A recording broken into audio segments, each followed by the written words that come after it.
여러분 안녕하세요. 저는 순자 할머니입니다. 오늘 제가 들려드릴 이야기는 제 인생에서 가장 부끄럽고 가장 후회스러운 한 해의 이야기입니다. 62살이 되던 해, 저는 한 남자와 다시 결혼을 했습니다. 사랑 때문이 아니었습니다. 외로움 때문도 아니었습니다. 그 집에서 저에게 매달 200만 원을 준다고 했기 때문이었습니다.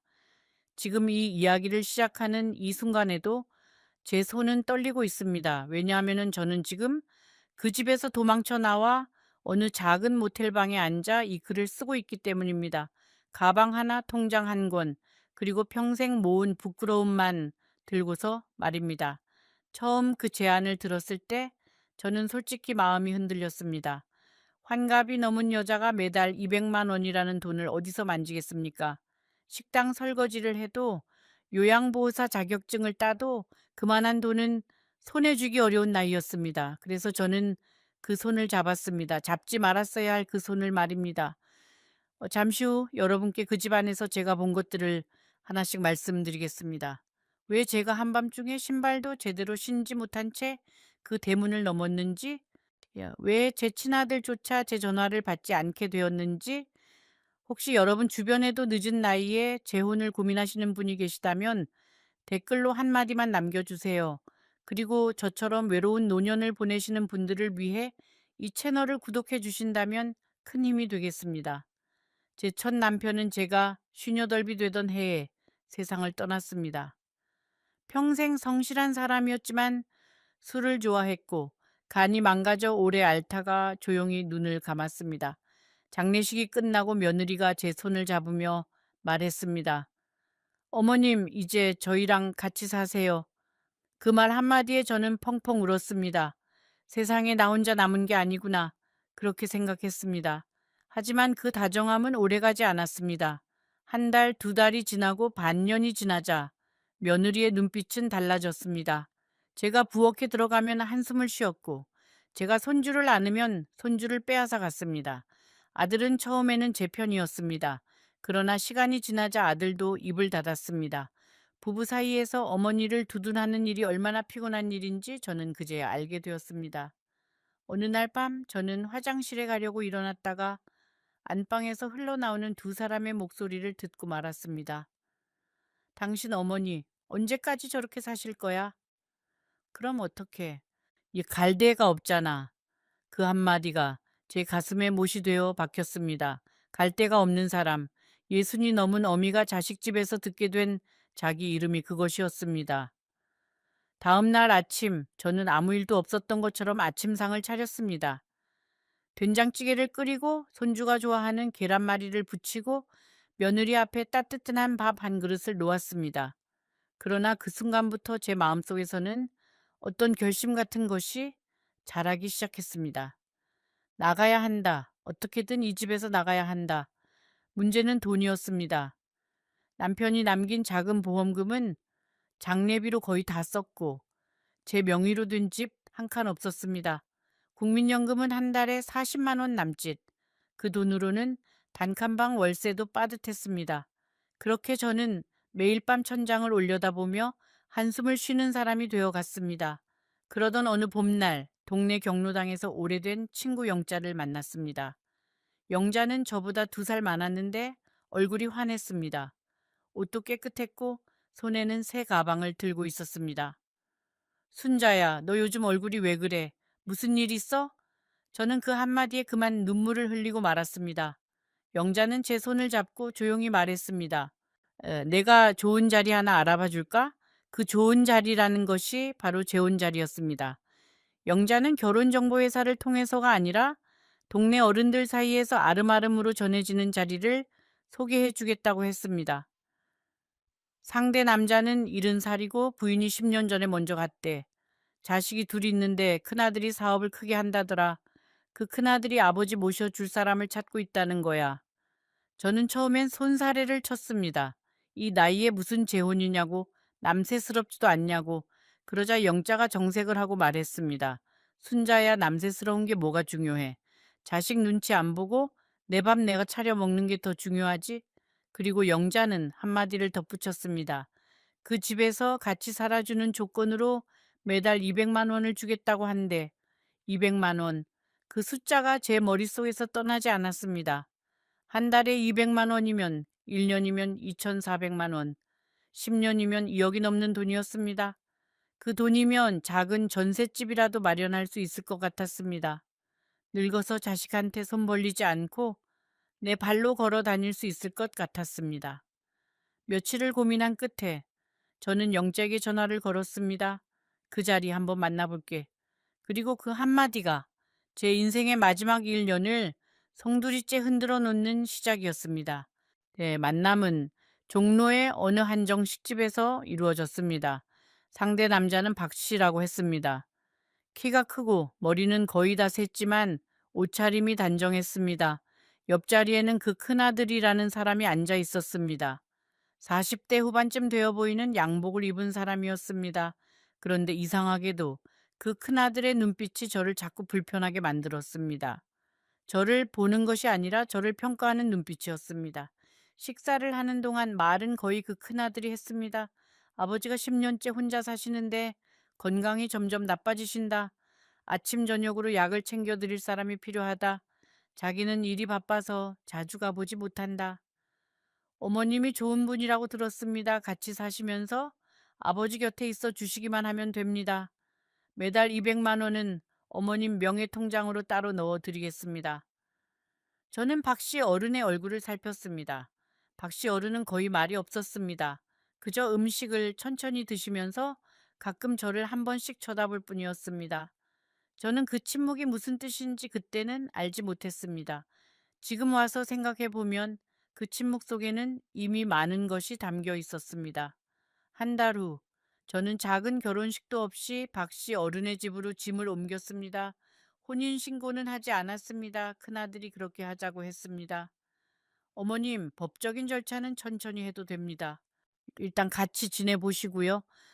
저는 그 말이 배려라고 생각했습니다. 그러나 지금 와서 보면 그것은 배려가 아니었습니다. 그것은 계산이었습니다. 박 씨 어른의 집은 서울 외곽의 오래된 단독주택이었습니다. 마당이 있고 방이 4개나 있는 큰 집이었습니다. 그러나 사람의 온기가 없었습니다. 부엌에는 먼지가 쌓여 있었고 거실의 소파는 한쪽이 꺼져 있었습니다. 저는 첫날부터 청소를 시작했습니다. 빗자루를 들고 걸레를 빨고 창문을 열어 환기를 시켰습니다. 그것이 제가 받게 될 200만 원에 대한 도리라고 생각했습니다. 박 씨 어른은 조용한 사람이었습니다. 아침에 일어나면 마당에 나가 한참 동안 하늘을 올려다보았고 점심에는 거의 드시지 않았으며 저녁에는 약을 한 움큼씩 드셨습니다. 저에게는 거의 말을 걸지 않았습니다. 그러나 가끔 제가 부엌에서 일하고 있을 때 뒤에서 한참 동안 저를 바라보고 계신다는 것을 느꼈습니다. 그 시선은 차갑지 않았습니다. 오히려 슬펐습니다. 저는 그 집의 살림을 천천히 익혀갔습니다. 박 씨 어른이 좋아하시는 반찬이 무엇인지, 어떤 약을 몇 시에 드셔야 하는지, 잠자리에 들기 전에 어떤 차를 끓여 드려야 하는지. 박 씨 어른은 짠 음식을 좋아하지 않으셨습니다. 그래서 저는 매일 아침 슴슴한 미역국이나 콩나물국을 끓였고 점심에는 죽 한 그릇이라도 드시게 하려고 애를 썼습니다. 어떤 날은 박 씨 어른이 한 숟가락만 드시고 수저를 놓으셨습니다. 그럴 때마다 저는 가만히 식탁 맞은편에 앉아 차가워지는 그릇을 바라보았습니다. 집은 컸지만 사람의 흔적은 거의 없었습니다. 안방의 옷장 안에는 박 씨 어른의 옷 몇 벌과 오래전에 돌아가신 사모님의 한복 한 벌이 그대로 걸려 있었습니다.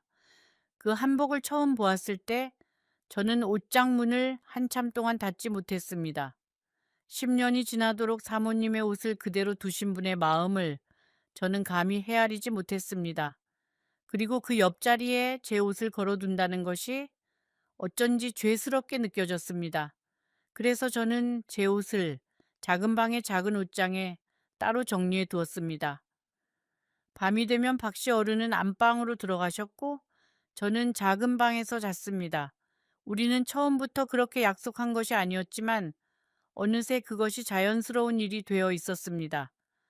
박 씨 어른은 단 한 번도 저에게 부부의 자리 같은 것을 요구하지 않으셨습니다. 그래서 저는 더더욱 이 어른은 큰아들의 강요로 이 자리를 받아들이신 것이 분명하다고 짐작했습니다. 두 늙은 사람이 한 지붕 아래서 각자의 외로움을 안고 잠드는 그 풍경이 어떻게 보면 슬펐고 어떻게 보면 차라리 다행스러웠습니다. 저는 일주일에 한 번씩 동네 시장에 다녀왔습니다. 시장 골목을 걸으며 무 한 단, 두부 한 모, 꽁치 몇 마리를 사는 그 시간이 저에게는 가장 마음이 편한 시간이었습니다. 시장에서 만나는 또래의 어른들과 짧은 인사를 나누고 단골 반찬 가게 아주머니에게 김치 한 통을 사 들고 돌아오는 그 길에서 저는 가끔 제 인생이 그래도 아주 망가진 것은 아니라고 스스로를 위로했습니다. 그러나 집에 돌아와 대문을 여는 순간 그 위로는 늘 사라져 버렸습니다. 그 집의 공기는 무거웠고 어딘가 어긋나 있었습니다. 첫 달이 지나고 약속대로 제 통장에는 200만 원이 들어왔습니다. 저는 그 돈을 한 푼도 쓰지 않고 그대로 모았습니다. 언젠가 이 집에서 나가야 할 날이 올지도 모른다는 생각이 처음부터 마음 한구석에 있었기 때문입니다. 그러나 그때까지만 해도 저는 제가 이렇게 빨리 이렇게 황급하게 도망쳐 나오게 될 줄은 정말로 몰랐습니다. 통장에 찍힌 그 숫자를 처음 보았을 때 저는 잠시 묘한 감정에 빠졌습니다. 평생 누군가의 손을 거쳐 받아본 가장 큰 돈이었습니다. 시집살이 30년 동안 저는 단 한 번도 제 이름으로 된 통장을 가져본 적이 없었습니다. 남편이 살아있을 때도 마찬가지였습니다. 살림살이는 늘 제가 했지만 통장은 늘 남편의 것이었습니다. 그런데 황합이 넘은 나이에 덧니 처음으로 제 이름이 적힌 통장에 그렇게 큰 숫자가 찍힌 것을 보았을 때 저는 기쁘기도 하고 부끄럽기도 했습니다. 그 돈의 무게를 그때는 미처 알지 못했습니다. 저는 매일 밤 잠들기 전에 그 통장을 한 번씩 꺼내 보았습니다. 숫자가 늘어나는 것을 보면서 언젠가 이 돈으로 작은 전세방을 얻어 진짜 제 집을 가질 수 있겠다는 꿈을 꾸었습니다. 그 꿈이 얼마나 위태로운 것인지, 그 돈이 어떤 무거운 약속의 대가인지를 저는 그때까지 깊이 생각해 보지 않았습니다. 사람은 자기가 절실히 원하는 것을 손에 넣었을 때 그 대가가 무엇인지를 일부러 보지 않으려 합니다. 저도 그랬습니다. 그것이 1년이라는 시간 끝에 저를 얼마나 비참한 자리로 데려갈지를 저는 애써 외면하고 있었습니다. 이상한 일은 2달째부터 시작되었습니다. 어느 날 저녁, 큰아들이 예고도 없이 집에 찾아왔습니다. 손에는 서류 봉투를 들고 있었습니다. 어머님, 잠깐 시간 좀 내주실 수 있으세요? 아버지 재산 관리 때문에 어머님 도장이 좀 필요해서요. 저는 도장을 어디에 찍는지도 잘 모르고 그저 큰아들이 시키는 대로 몇 군데에 도장을 찍었습니다. 큰아들은 환하게 웃으며 감사합니다, 어머님. 정말 큰 도움이 되었습니다. 하고 돌아갔습니다.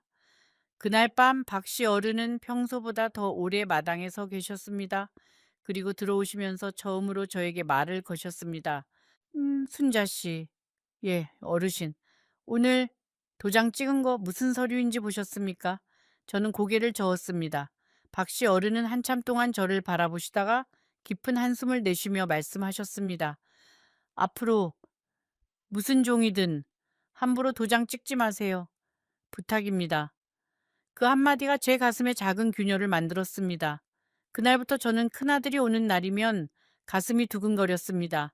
큰아들은 한 달에 두세 번씩 집에 들렀고 올 때마다 무언가 서류를 들고 왔습니다.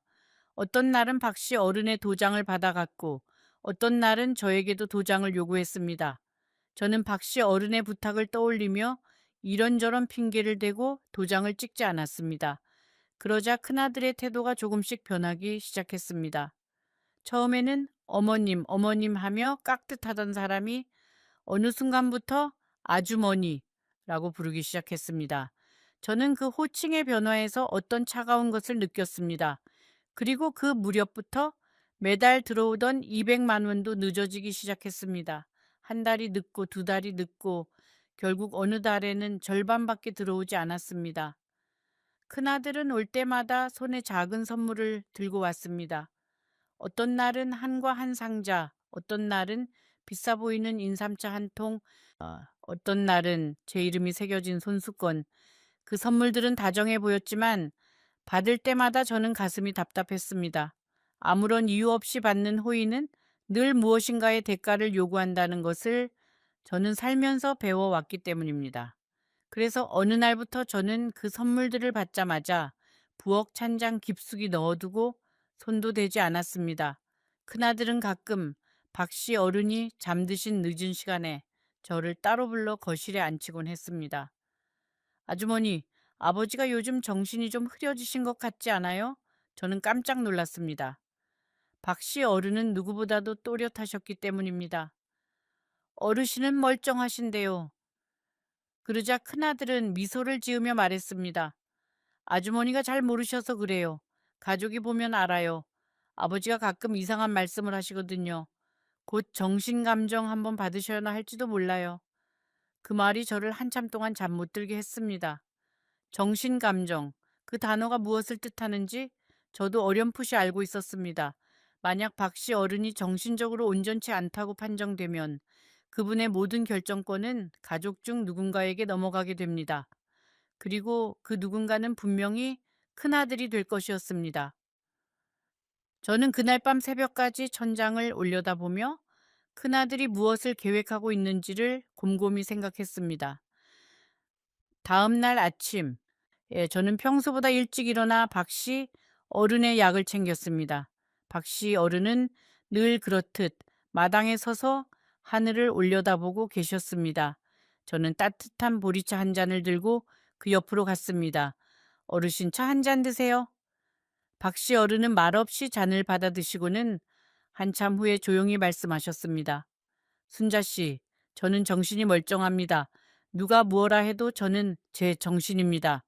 그 말씀에 저는 가슴이 철렁 내려앉았습니다. 박씨 어른도 무언가를 짐작하고 계셨던 것입니다. 그 무렵부터 큰아들은 의사 한 사람을 집에 데리고 오기 시작했습니다. 자기가 잘 아는 정신과 의사라며 아버지 건강을 살피러 왔다고 했습니다. 그 의사는 박씨 어른께 이상한 질문들을 했습니다. 오늘이 며칠인지, 대통령이 누구인지, 자식의 이름이 무엇인지, 박씨 어른은 모든 질문에 또렷하게 답하셨습니다. 그러나 의사가 돌아간 뒤 큰아들은 저에게 의미심장한 미소를 지어 보였습니다. 다음에 오실 때는 좀 더 자세한 검사를 받으셔야 할 것 같다네요. 그 미소가 저를 더욱 두렵게 했습니다. 저는 큰아들에게 조심스럽게 물어보았습니다. 이번 달은 왜 이렇게? 그러자 큰아들은 표정을 굳히며 말했습니다. 아주머니, 약속은 약속이고요. 그런데 아주머니가 우리 아버지를 제대로 모시고 있는지 저도 좀 봐야 하지 않겠습니까? 저는 그 말에 대꾸할 수가 없었습니다. 저는 박씨 어른의 약을 매일 챙겨드렸고 새끼 식사를 차려드렸고 옷을 빨아드렸습니다. 그러나 큰아들의 눈에는 그것이 보이지 않는 듯 했습니다. 조금 후에 그 집에서 제가 본 가장 무서운 장면을 말씀드리겠습니다. 그 장면 하나로 저는 모든 것을 깨달았습니다. 혹시 지금 이 영상을 보시면서 비슷한 일을 겪으신 적이 있거나 주변에서 보신 적이 있다면 댓글에 한 줄만 남겨주세요. 여러분의 이야기가 다른 누군가에게는 큰 위로가 됩니다. 여름이 깊어지던 어느 날 밤이었습니다. 박씨 어른은 며칠째 몸이 좋지 않아 자리에 누워 계셨습니다. 저는 죽을 끓여 드리고 미지근한 물수건으로 이마를 닦아 드렸습니다. 박씨 어른은 그날따라 저에게 많은 말씀을 하셨습니다. 거의 1년 만에 듣는 긴 이야기였습니다. 순자 씨, 제가 미안합니다. 어르신, 갑자기 무슨 말씀이세요? 순자 씨가 이 집에 들어온 게 제 뜻이 아니었습니다. 저는 사실 누구든 새로 들이는 게 싫었습니다. 그런데 큰애가 자꾸 박씨 어른은 거기서 말을 멈추고 한참 동안 천장을 올려다보셨습니다. 그리고는 떨리는 목소리로 말씀하셨습니다. 이 집이 제 명의가 아닙니다. 작년에 큰애가 가져갔습니다. 통장도 마찬가지입니다. 제 손에 남은 건 아무것도 없습니다. 그런데도 큰애는 자꾸 무언가를 더 가져가려고 합니다. 저는 그게 무서워서 박씨 어른의 눈에서 눈물이 흘러내렸습니다. 70살 노인의 눈물을 그렇게 가까이서 본 것은 처음이었습니다. 저는 무어라 말씀을 드려야 할지 알지 못했습니다. 순자 씨가 이 집에 들어온 이유도 사실은 다른 데 있을 겁니다. 큰애가 제 곁에 누군가 있기를 바라는 게 아니라 제 도장을 대신 찍어줄 사람이 필요했던 겁니다. 제가 마음이 약해질 때 제가 거절할 수 없게 만들어줄 사람이. 그 말씀을 듣는 순간 저는 등골이 서늘해졌습니다. 제가 이 집에 온 진짜 이유가 그것이었구나. 저는 박 씨 어른을 위해서가 아니라 큰아들의 도구로 들여진 것이었구나. 그날 밤 저는 잠을 이루지 못했습니다. 새벽 2시쯤 저는 조용히 방을 나와 거실로 갔습니다. 그리고 큰아들이 두고 간 서류 봉투를 살짝 열어보았습니다. 거기에는 부동산 매매 계약서, 위임장, 그리고 제가 알지 못하는 회사의 보증 서류가 들어 있었습니다. 보증 서류에는 박 씨 어른의 이름이 보증인으로 적혀 있었고 그 옆 빈칸에는 제 이름이 들어갈 자리가 비어 있었습니다. 저는 그제야 모든 것이 분명해졌습니다. 같이 큰아들은 사업이 어려운 것이 분명했습니다. 아버지의 모든 재산을 이미 가져갔고 이제는 아버지를 보증인으로 세워서 더 큰 돈을 빌리려 하고 있었습니다. 그리고 만약 일이 잘못되면 그 책임을 박 씨, 어른과 저 두 사람에게 떠넘길 작정이었습니다. 매달 200만 원은 그 대가였습니다. 저의 도장과 저의 침묵을 사기 위한 돈이었습니다. 다음 날 아침 저는 아무 일도 없었던 것처럼 아침상을 차렸습니다. 박 씨 어른은 저를 한번 쳐다보시고는 평소와 다름없이 천천히 식사를 하셨습니다. 저는 그 모습을 보면서 결심했습니다. 박 씨 어른을 두고 갈 수는 없다고, 무언가 방법을 찾아야 한다고. 그러나 저는 그때까지도 큰아들이 얼마나 무서운 사람인지 정확히 알지 못했습니다. 며칠 후 큰아들이 다시 집에 왔습니다. 이번에는 혼자가 아니었습니다. 양복을 입은 낯선 남자 2명과 함께였습니다. 그들은 거실에 앉아 박 씨 어른을 데려오라고 했습니다. 박 씨 어른은 천천히 거실로 나오셨고 큰아들은 새 서류를 내밀었습니다. 아버지, 여기에 도장만 찍으시면 됩니다. 그 양복 입은 두 사람은 박 씨 어른께 깍듯하게 인사를 했지만 그 눈빛에는 사람의 온기가 없었습니다. 한 사람은 가방에서 종이를 꺼내 식탁에 펼쳐 놓았고 다른 한 사람은 휴대전화로 무언가를 계속 들여다보고 있었습니다. 저는 부엌에서 조용히 그 광경을 지켜보았습니다. 손이 떨려서 들고 있던 행주를 거의 떨어뜨릴 뻔했습니다. 그들은 박 씨 어른께 무어라 무어라 설명을 했지만 저에게는 그 말들이 잘 들리지 않았습니다. 다만 보증이라는 단어와 최종 결정이라는 단어만이 귀에 박혔습니다. 박 씨 어른은 한참 동안 그 서류를 바라보셨습니다. 그리고는 떨리는 손으로 그러나 분명한 목소리로 말씀하셨습니다. 안 찍는다. 거실에 무거운 침묵이 내려앉았습니다. 큰아들의 얼굴이 일그러졌습니다. 아버지 지금 무슨 말씀이세요? 아들 말 안 들으실 거예요. 안 찍는다고 했다. 박 씨 어른의 목소리가 조금 더 커졌습니다. 내가 가진 거 다 너 가져갔으면 됐지. 또 뭘 가져가려고 하느냐. 이 집에 더는 종이를 가져오지 마라. 그 순간 큰아들이 자리에서 벌떡 일어났습니다. 그리고 박 씨 어른의 멱살을 잡으려는 듯 손을 뻗었습니다. 저는 비명을 지르며 그 사이로 뛰어들었습니다. 이게 무슨 짓이에요, 아버지한테? 큰아들은 저를 쏘아보며 말했습니다. 아주머니 끼어들지 마세요. 이건 우리 집 일이에요. 그러자 박 씨 어른이 일어나서 저보다 먼저 큰아들 앞에 서셨습니다. 그리고 평생 들어본 적 없는 단호한 목소리로 말씀하셨습니다. 이 사람도 이 집 식구다. 이 사람한테도 한마디 함부로 하지 마라. 양복 입은 두 사람은 그 광경을 가만히 지켜보고만 있었습니다. 그들의 얼굴에는 어떤 감정도 떠오르지 않았습니다. 그저 일이 어떻게 흘러가는지를 차갑게 관찰하는 사람들의 눈빛. 그들 중 한 사람이 마침내 입을 열었습니다. 박 사장님, 오늘 결정을 못 하시면 다음에는 저희가 다른 분들과 함께 와야 할 것 같습니다. 그 점 양해 부탁드립니다. 그 말은 정중했지만 그 안에 담긴 무게는 무거웠습니다. 박 씨 어른은 입술을 굳게 다무시고 그들의 시선을 피하지 않으셨습니다. 큰아들은 잠시 한쪽에서 그 두 사람과 낮은 목소리로 무언가를 의논했습니다. 그러더니 표정을 바꾸고 다시 박씨 어른께 다가왔습니다. 아버지 죄송해요. 제가 너무 흥분했어요. 저도 사정이 급해서 그래요.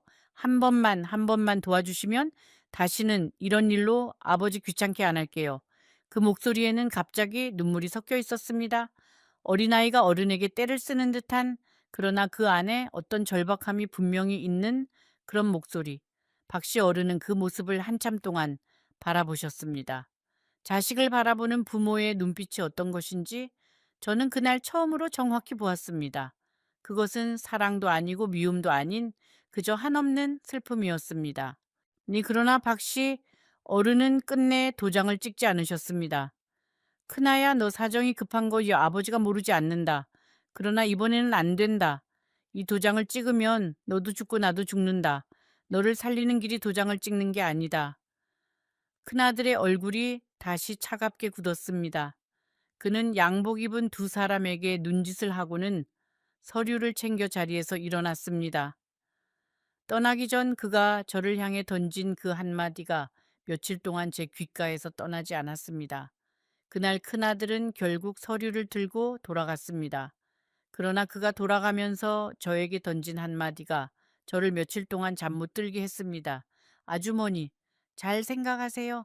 이 집에서 아주머니가 받은 돈이 얼마인지, 그 돈 다 어디서 나왔다고 생각하세요? 아주머니도 이미 깊숙이 들어와 있는 겁니다. 그 한마디는 협박이었습니다. 매달 받은 200만 원이 어쩌면 깨끗한 돈이 아닐지도 모른다는 두려움. 그리고 만약 일이 잘못되면 저도 함께 책임을 져야 한다는 두려움. 저는 통장을 꺼내 들고 한참을 바라보았습니다. 1년 동안 모은 돈이 거의 2천만 원 가까이 되었습니다. 그러나 그 숫자가 더 이상 기쁘지 않았습니다. 그날 밤 박씨 어른과 저는 부엌에서 오랫동안 이야기를 나누었습니다. 나의 박씨 어른은 처음으로 본인의 인생을 저에게 들려주셨습니다. 젊었을 때 작은 인쇄소를 운영하며 자식 둘을 키워낸 이야기, 부인이 암으로 먼저 세상을 떠난 이야기, 그리고 큰아들이 사업을 한답시고 본인의 재산을 한 푼 두 푼 가져가기 시작한 이야기. 처음에는 자식이라 그러려니 했지요. 그런데 이제 와 보니 저한테 남은 건 이 늙은 몸뚱이 하나뿐입니다. 저는 그 말씀을 들으며 제 자신을 돌아보았습니다. 저도 마찬가지였습니다.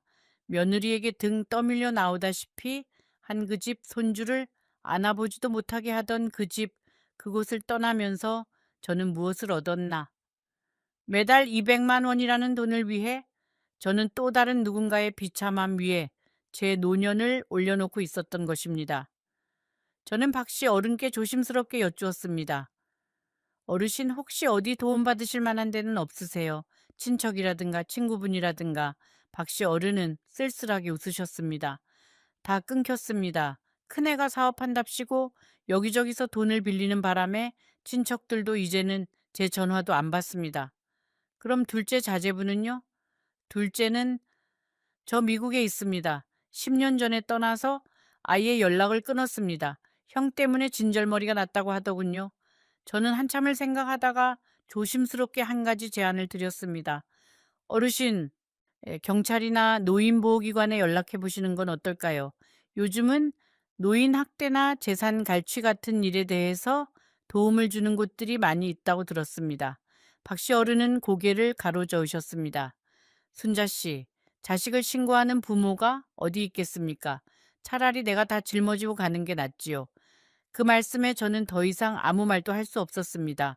그러나 박씨 어른은 그날 밤 저에게 한 가지 더 털어놓으셨습니다. 사실은 작년 봄에 한번 동사무소 직원이 집에 다녀간 적이 있었습니다. 동사무소 직원이요? 예. 누가 신고를 했는지 노인 혼자 사는 집이라며 안부를 살피러 왔다고 했습니다. 그때 큰애가 하필 집에 있었습니다. 큰애가 직원을 대문에서 돌려보냈습니다. 자기가 매일 들여다보고 있다고, 걱정하지 마시라고. 박씨 어른은 길게 한숨을 내쉬셨습니다. 그때 그 직원분에게 한마디라도 했어야 했는데 저는 그러지 못했습니다. 자식 얼굴 앞에서 자식 흉을 보는 것이 그게 그렇게 어려운 일이었습니다. 저는 박씨 어른의 그 말씀에서 한국의 모든 늙은 부모들이 안고 사는 짐을 보았습니다. 자식이 잘못해도 자식이라서 감싸야 하고 자식이 등을 돌려도 자식이라서 원망할 수 없는 그 마음. 저도 그 마음을 모르지 않았습니다. 며느리에게 그렇게 모진 소리를 듣고도 뒤에 아들에게는 한마디 일러 바치지 못했던 제 마음이 그랬습니다. 부모란 이상한 사람들입니다. 자식의 칼날 앞에서도 그 칼이 자식 손에 다칠까봐 먼저 손을 내미는 사람들. 박씨 어른과 저는 어쩌면 같은 종류의 사람이었습니다. 그날 밤 저는 이불 속에서 한참을 뒤척였습니다. 천장에 비친 가로등 불빛이 흔들리는 것을 바라보며 저는 제 평생을 돌아보았습니다. 20살에 시집와서 시부모를 모셨고 30에 첫째를 낳고 40에 막내를 키웠으며 50에는 시어머니의 마지막을 지켰습니다. 평생 누군가의 아내이고 누군가의 며느리이고 누군가의 어머니였던 그 세월, 그 세월의 끝에서 저는 결국 또다시 누군가의 도구가 되어 있었습니다. 그것이 가장 슬펐습니다. 다음 날 아침 저는 처음으로 박씨 어른께 제 이야기를 들려드렸습니다. 며느리에게 어떤 말을 들었는지, 왜 그 집을 떠나고 싶었는지, 왜 이 자리를 받아들였는지. 박씨 어른은 한참을 듣고 나서 천천히 고개를 끄덕이셨습니다. 순자 씨, 우리는 둘 다 같은 처지입니다. 자식들에게 짐이 되기 싫어서 결국 더 큰 짐 속으로 걸어 들어온 사람들입니다. 그 한마디가 1년 동안 우리 두 사람 사이에 쌓여있던 어색함을 한순간에 무너뜨렸습니다. 그 후로 박씨 어른과 저는 자주 부엌 식탁에 마주 앉아 이야기를 나누었습니다. 이 박씨 어른은 젊은 시절 인쇄소에서 있었던 재밌는 일들을 들려주셨고, 저는 시장에서 들은 동네 소식들을 전해드렸습니다. 가끔은 함께 옛날 트로트를 들었고, 가끔은 함께 텔레비전 뉴스를 보며 세상 돌아가는 이야기를 나누었습니다. 우리는 부부도 아니고 가족도 아니었지만 그 어떤 가족보다 진솔한 시간을 보내고 있었습니다. 그러나 그 평온한 시간이 폭풍 직전의 고요라는 것을 그때는 알지 못했습니다. 그 후로 며칠 동안 집안은 이상하게 조용했습니다. 큰아들에게서 연락이 없었고 매달 들어오던 돈도 들어오지 않았습니다. 박씨 어른은 점점 말수가 줄어들었고 식사량도 줄었습니다.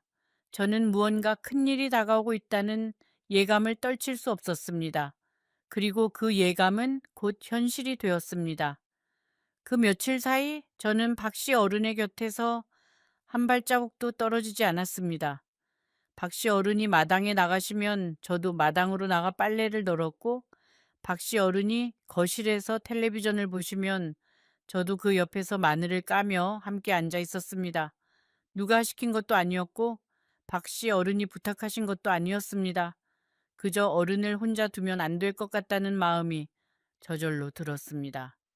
가끔 어른이 저를 향해 작게 미소를 지으셨습니다. 그 미소가 어찌나 쓸쓸하던지 저는 부엌으로 가 한참 동안 수돗물을 틀어놓고 그 소리에 제 한숨을 묻었습니다. 밤이 되면 저는 잠을 거의 자지 못했습니다. 작은 방에 누워 있다가도 마당에서 작은 소리만 나면 벌떡 일어나 거실 창문으로 밖을 살폈습니다. 어떤 날은 길고양이가 담을 넘는 그림자에 놀라 가슴을 쓸어내렸고, 어떤 날은 바람에 흔들리는 빨랫줄 소리에 식은 땀을 흘렸습니다. 평생 누구를 무서워하며 살아본 적이 없던 제가 그 며칠 사이에 모든 그림자를 두려워하는 사람이 되어가고 있었습니다. 그것이 가장 서글픈 변화였습니다. 낮에는 가끔 모르는 번호로 전화가 걸려왔습니다. 받으면 아무 말 없이 끊는 전화가 대부분이었지만 어떤 날은 굵은 목소리의 남자가 박씨 어른을 바꾸어 달라고 했습니다. 저는 박씨 어른께 전화기를 넘겨드렸습니다. 박씨 어른은 한참을 듣고만 계시다가 짧게 알겠습니다, 알겠습니다 만 반복하시고는 전화를 끊으셨습니다. 끊으신 뒤에는 늘 한참 동안 거실 소파에 그대로 앉아 천장의 한 점만을 바라보셨습니다. 그 침묵 안에 무엇이 들어있는지 저는 묻지 못했습니다. 묻는 것이 어른을 더 무겁게 할 것만 같아서였습니다. 저는 그 며칠 사이 처음으로 영자에게 전화를 걸었습니다. 1년 전 저에게 이 자리를 소개해준 그 친구였습니다. 영자야? 너 이 집 사정 알고 나를 보낸 거였니? 한참 동안 영자는 말이 없었습니다. 그리고는 떨리는 목소리로 말했습니다. 순자야, 미안해. 나도 이렇게까지 일이 복잡할 줄은 몰랐어. 나는 그저 큰아들이 좋은 사람이라고 들어서. 저는 길게 한숨을 내쉬었습니다. 영잭에 화를 낼 수 없었습니다. 그 자리를 받아들인 것은 결국 저였고 그 도장을 찍지 않은 것도 결국 저였습니다. 모든 책임은 제 안에 있었습니다. 전화를 끊고 나서 저는 한참 동안 거울 앞에 서 있었습니다. 거울 속에 저는 1년 전보다 훨씬 더 늙어 있었습니다. 머리는 더 희끗해졌고 눈가의 주름은 더 깊어졌으며 무엇보다 눈빛이 달라져 있었습니다. 1년 전에는 무언가를 기대하던 눈빛이었다면 지금은 무언가를 두려워하는 눈빛이었습니다. 사람의 얼굴은 그 사람이 살아온 시간을 정직하게 새깁니다. 그리고 저는 그 새겨진 시간 앞에서 더 이상 변명할 수 없었습니다. 저는 거울 앞에서 한참을 서 있다가 손등으로 가만히 제 뺨을 쓸어 보았습니다. 평생 누군가의 뺨은 자주 어루만져 보았어도 제 뺨을 그렇게 들여다본 적은 없었습니다. 어느새 살이 빠진 광대뼈가 손끝에 까칠하게 닿았습니다. 1년 사이에 저는 몸무게가 거의 5kg이나 줄어 있었습니다. 매달 통장에 들어오는 숫자는 늘어났지만 정작 제 몸은 그만큼 줄어들고 있었던 것입니다. 어쩌면 사람의 자존심이라는 것은 보이지 않게 살을 깎아내는 무엇인지도 모릅니다. 그날 저녁 저는 박씨 어른과 나란히 앉아 텔레비전을 보았습니다. 화면에서는 어느 노인 부부가 산골 마을에서 나무를 캐며 살아가는 다큐멘터리가 흘러나오고 있었습니다. 두 사람은 50년을 함께 살아온 부부라고 했습니다. 같이 밥을 먹고 같이 산에 오르고 같이 늙어가는 모습이 화면에 비쳤습니다. 박씨 어른은 한참을 그 화면을 바라보시다가 작게 한마디 하셨습니다. 사람이 늙어서 가장 부러운 게 저런 거지요? 저는 아무 대답도 하지 못했습니다. 화면 속의 풍경과 우리 두 사람이 앉아있는 그 거실의 풍경 사이에 놓인 거리가 너무도 멀게 느껴졌기 때문입니다. 어느 날 오후 낯선 사람들이 집 앞에 몰려들었습니다. 검은 옷을 입은 남자들이었고 손에는 서류를 들고 있었습니다. 그들은 대문을 두드리며 박씨 어른의 이름을 불렀습니다. 박 사장님, 안에 계신 거 압니다. 문 좀 열어주세요. 저는 박씨 어른의 손을 잡고 안방 깊숙이 숨었습니다. 박씨 어른의 손은 얼음처럼 차가웠습니다. 대문을 두드리는 소리는 한참 동안 계속되었습니다. 한 사람이 두드리고 다른 사람이 큰 소리로 외치고 또 다른 사람이 휴대전화로 어딘가에 보고를 하는 소리. 박씨 어른과 저는 안방 한 구석에 쪼그려 앉아 서로의 손만 꼭 잡고 있었습니다. 두 늙은 사람의 손이 서로의 떨림을 견뎌주는 그 모습이 어쩌면 우리가 함께한 1년의 가장 정직한 풍경이었는지도 모릅니다.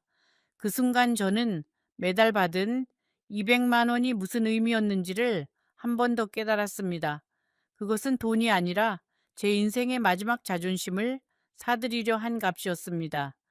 그들은 한참을 두드리다가 결국 돌아갔습니다. 돌아가면서 큰 소리로 외쳤습니다. 박 사장님, 다음 주에 다시 오겠습니다. 그때까지 답을 주셔야 합니다. 그들이 떠난 후 박씨 어른은 거실 바닥에 그대로 주저앉으셨습니다. 저는 따뜻한 한 차를 끓여 드렸지만 박씨 어른은 한 모금도 입에 대지 못하셨습니다. 그날 저녁 박씨 어른이 저에게 말씀하셨습니다. 순자 씨, 부탁이 하나 있습니다. 말씀하세요. 예, 어르신. 내일 아침에 이 집을 나가주세요. 그동안 모은 돈, 통장에 있는 그 돈 다 가지고 가세요. 그리고 다시는 돌아오지 마세요. 저는 그 말씀에 눈물이 솟구쳤습니다. 어르신은 어떡하시고요? 저 혼자 어떻게 갑니까? 박씨 어른은 제 손을 잡으시며 말씀하셨습니다. 순자 씨, 저는 이 집에서 살아온 사람이고 이 집에서 마무리할 사람입니다. 그러나 순자 씨는 다릅니다. 이 순자 씨까지 이 일에 휘말리게 할 수는 없습니다. 큰애는 분명히 순자 씨한테도 책임을 떠넘기려 할 겁니다.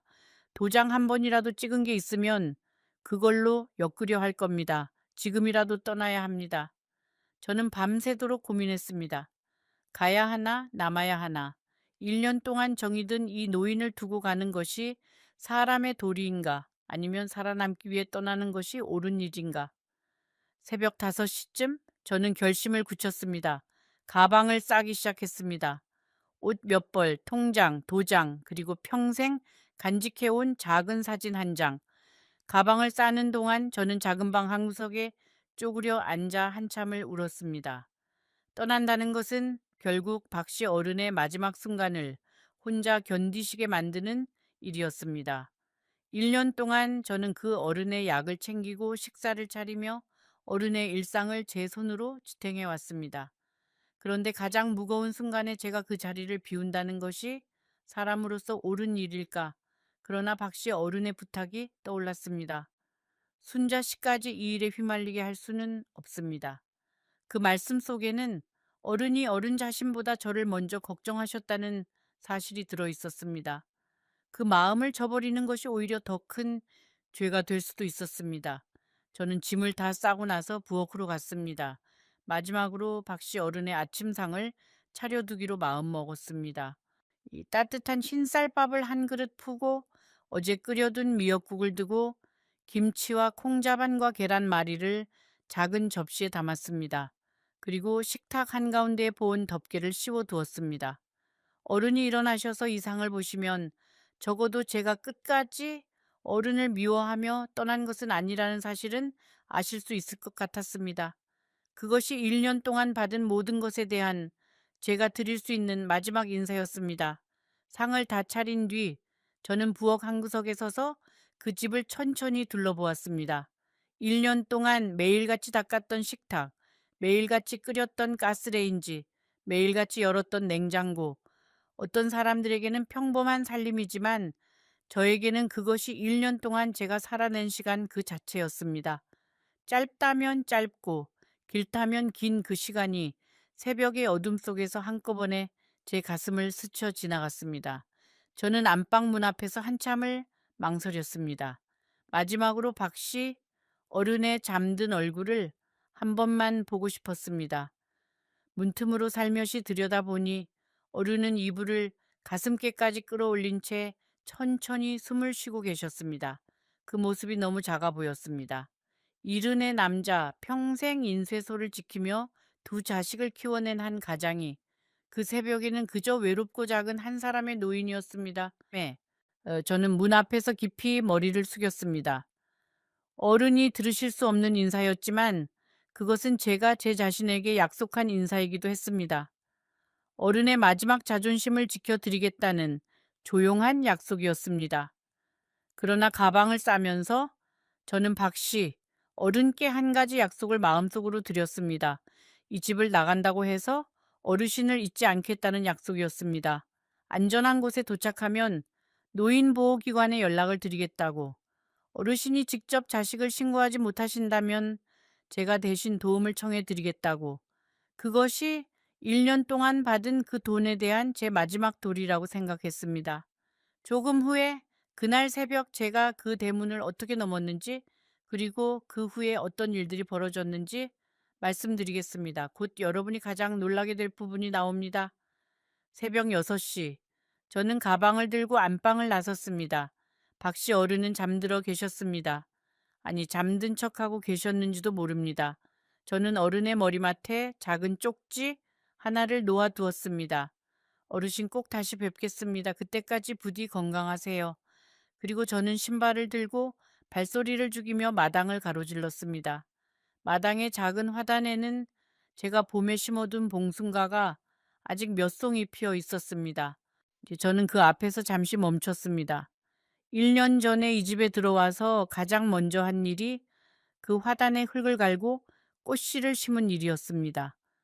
박씨 어른은 그때 처음으로 저에게 작게 웃어주셨습니다. 사모님이 살아계실 때 늘 이 자리에 봉숭가를 심으셨지요. 그 한마디가 1년 동안 제 마음 한쪽에 따뜻하게 남아 있었습니다. 떠나는 새벽에 그 꽃을 다시 보니 제가 1년 동안 한 일이 아주 헛된 것만은 아니었다는 작은 위로가 가슴 한구석에서 올라왔습니다. 대문을 여는 순간 저는 잠시 멈춰 섰습니다. 1년 전 이 대문을 처음 들어설 때의 제 모습이 떠올랐습니다. 매달 200만 원이라는 약속에 마음이 들떠서 새 옷을 입고 새 가방을 들고 들어왔던 그날. 그러나 지금 저는 1년 전보다 더 늙었고 더 야위었으며 무엇보다 더 두려운 사람이 되어 있었습니다. 저는 택시를 타고 멀리 떨어진 동네의 한 모텔로 향했습니다. 신분증을 보여주고 사흘치 방값을 미리 냈습니다. 방에 들어가자마자 저는 침대 위에 주저앉아 한참을 울었습니다. 무엇이 그렇게 서러웠는지 저도 잘 모르겠습니다. 박 씨 어른께 미안해서, 제 자신이 부끄러워서, 그리고 환갑이 넘은 나이에 또다시 갈 곳이 없어진 제가 처량해서 그 모든 것이 한꺼번에 밀려왔습니다. 그 모텔 방의 천장에는 누런 자국이 번져 있었고 창밖으로는 낯선 동네의 간판들이 깜빡이고 있었습니다. 텔레비전 옆에는 누군가가 두고 간 듯한 종이컵 하나가 그대로 놓여 있었습니다. 저는 그 종이컵을 한참 동안 바라보았습니다. 지나간 누군가도 저처럼 갈 곳이 없어 이 방에서 하루를 보냈겠지요. 그 모르는 사람의 흔적 앞에서 저는 묘한 위로 같은 것을 느꼈습니다. 세상에 갈 곳 없는 사람이 저 혼자만은 아니라는 사실이 그 새벽에는 작은 빛이 되어 주었습니다. 저는 그날 하루 종일 휴대전화를 꺼두었습니다. 아무도 저를 찾을 수 없도록, 그리고 저도 그 누구의 목소리도 듣지 않도록. 점심도 거른 채 저는 그저 침대에 누워 천장만을 올려다보았습니다. 머릿속에서는 1년 동안의 모든 장면이 뒤섞여 흘러갔습니다. 처음 식당에서 박 씨 어른을 만났던 날, 큰아들이 처음으로 서류를 들고 왔던 날, 박 씨 어른이 처음으로 저에게 길게 말씀해 주신 날, 그리고 검은 옷의 사람들이 대문을 두드리던 그 오후, 모든 장면이 마치 다른 사람의 인생을 들여다보는 것처럼 낯설게 느껴졌습니다.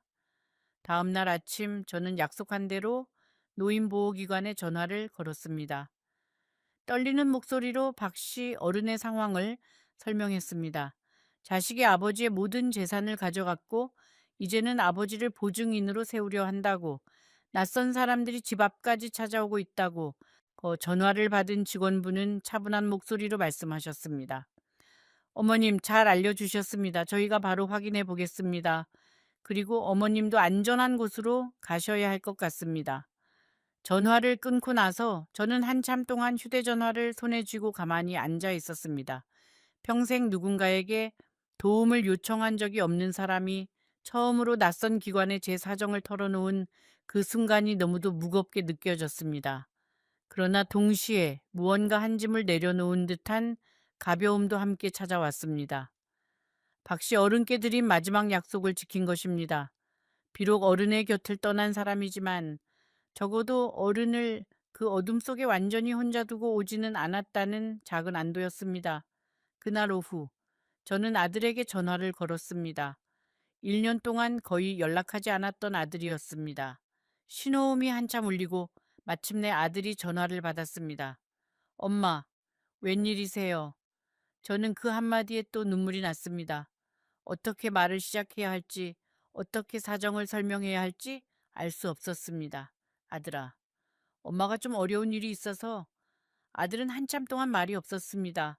그리고는 차가운 목소리로 물었습니다. 엄마, 그 박 씨라는 분이랑은 어떻게 됐어요? 동네에 소문 다 났어요. 엄마가 돈 받고 들어갔다고. 그 한마디에 저는 가슴이 무너지는 것 같았습니다. 동네 소문, 자식의 차가운 목소리, 그것이 1년 만에 듣는 아들의 첫인사였습니다.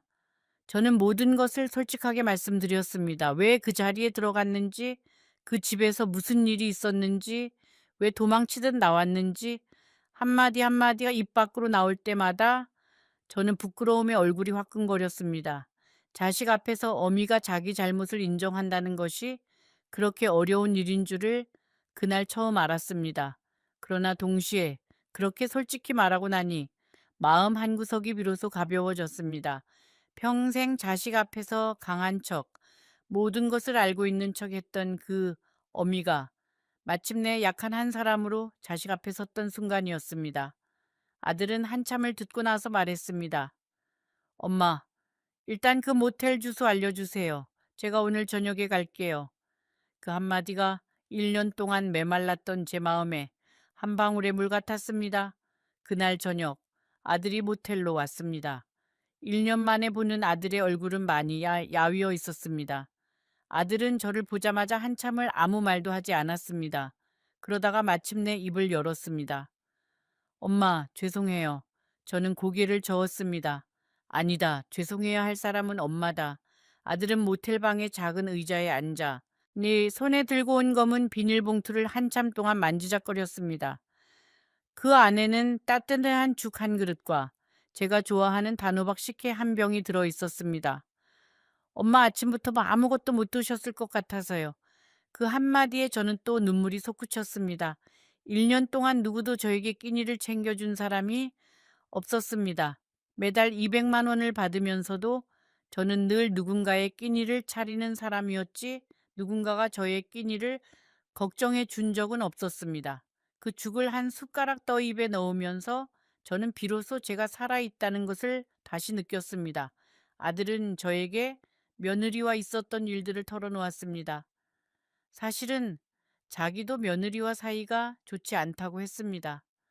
엄마를 그렇게 보낸 후 며느리는 점점 더 자기 마음대로 하려 했고 결국 작년부터는 부부 사이에 큰 꼴이 생겼다고 했습니다. 엄마가 나가신 뒤에 알았어요. 엄마가 우리 집에서 어떤 마음으로 사셨는지, 우리가 엄마한테 얼마나 못되게 굴었는지. 그런데 그걸 깨달았을 때는 이미 엄마는 다른 곳으로 가신 뒤였어요. 아들은 한참을 고개를 숙이고 있었습니다. 40이 다 된 사내 자식이 어머니 앞에서 어깨를 들썩이며 우는 모습을 보는 것은 처음이었습니다. 엄마, 그동안 엄마 전화 좀 한 통 못 드린 게 가장 후회돼요. 명절에도 한 번 안 찾아갔잖아요. 엄마가 돈 때문에 그런 자리에 들어가신 것도 결국 다 우리 탓이에요. 저는 아들의 등을 가만히 쓸어 주었습니다. 작은 아기였을 때 등을 토닥여 주던 그 감각이 손끝에 그대로 남아 있었습니다. 사람은 늙어도 자식 앞에서는 영원히 그 자식이 처음 태어났던 그 순간으로 돌아가는 모양입니다. 저는 그 새벽에 모텔 방에서 그 사실을 다시 한번 배웠습니다. 저와 아들은 그날 밤 모텔 방에서 오랫동안 이야기를 나누었습니다. 1년 동안 쌓인 오해와 서운함과 후회가 한자리에서 다 풀리지는 않았습니다. 그러나 적어도 우리는 다시 이야기를 시작할 수 있는 사이가 되었습니다. 아들은 다음 날 저를 자기 집 근처의 작은 원룸으로 옮겨주었습니다. 며느리에게는 알리지 않고 본인이 따로 마련한 방이라고 했습니다. 며칠 후 노인보호기관에서 다시 전화가 왔습니다. 박 씨 어른의 댁에 직원이 다녀갔다고 큰아들의 일이 경찰에까지 알려졌다고 했습니다. 큰아들은 사업 자금을 마련하기 위해 아버지의 명의를 도용해 여러 곳에서 돈을 빌렸고 그 돈을 갚지 못해 결국 사기 혐의로 조사를 받게 되었다고 했습니다. 박 씨 어른은 다행히 둘째 자제분이 미국에서 급히 들어와 미국으로 모시고 가기로 했다고 했습니다. 저는 그 소식을 듣고 한참을 멍하니 앉아 있었습니다. 박 씨 어른께 마지막으로 인사라도 드리고 싶었지만 그분이 이미 한국을 떠나신 후였습니다. 다만 며칠 후 노인보호기관을 통해 박 씨 어른께서 저에게 남기신 짧은 편지 한 장을 받을 수 있었습니다. 편지가 도착한 날, 저는 그 봉투를 한참 동안 만지작거리기만 했습니다. 봉투에는 어른의 흔들리는 글씨로 제 이름 석자가 또박또박 적혀 있었습니다. 저는 그 글씨를 보면서 어른이 그 편지를 쓰시던 새벽의 모습을 그려 보았습니다. 떠나기 전 마지막 짐을 챙기시면서 흔들리는 손으로 한 글자씩 적어 내려가셨을 그 모습을. 봉투를 여는 데에만 1시간이 걸렸습니다. 그 안에 무엇이 적혀 있을지가 두려운 것이 아니라 그 편지를 다 읽고 나면 어른과의 일년이 정말로 끝나버릴 것 같아서였습니다. 순자 씨에게 그날 새벽 순자 씨가 떠나는 발소리를 저는 다 들었습니다. 그러나 일어나지 않았습니다. 일어나면 순자 씨를 붙잡을 것 같아서, 그래서는 안 될 것 같아서. 1년 동안 고마웠습니다. 늙은 사람의 곁에 있어 주신 것, 그리고 마지막에 저를 도와주신 것. 부디 남은 인생은 평안하시기를 바랍니다. 박올림. 저는 그 편지를 읽으며 또 한참을 울었습니다. 그 일이 있은 지 벌써 몇 달이 지났습니다. 저는 지금 작은 원룸에서 혼자 살고 있습니다. 이 매달 200만 원은 더 이상 들어오지 않습니다. 그러나 저는 그 어느 때보다 마음이 편안합니다. 아들과는 일주일에 한 번씩 만납니다. 며느리와는 아직 거리가 있지만 손주는 가끔 저를 보러 옵니다. 그것만으로도 저는 충분히 감사합니다. 여러분, 저는 이 이야기를 통해 무언가 대단한 교훈을 드리려는 것이 아닙니다. 다만 한 가지 제가 1년 동안 배운 것이 있다면 그것은 이런 것입니다. 돈은 외로움을 달래주지 않습니다. 그리고 이 어떤 자리도 사람의 존엄을 팔고 들어가서는 안 됩니다. 저는 그것을 너무 늦게 알았습니다. 그러나 늦게라도 알게 된 것이 영영 모르고 사는 것보다는 낫다고 생각합니다. 지금도 가끔 박씨 어른의 그 슬픈 눈빛이 떠오릅니다. 그 어른은 자식 때문에 평생 모은 모든 것을 잃으셨지만 마지막 순간에 한 사람의 안전을 지켜주려 하셨습니다.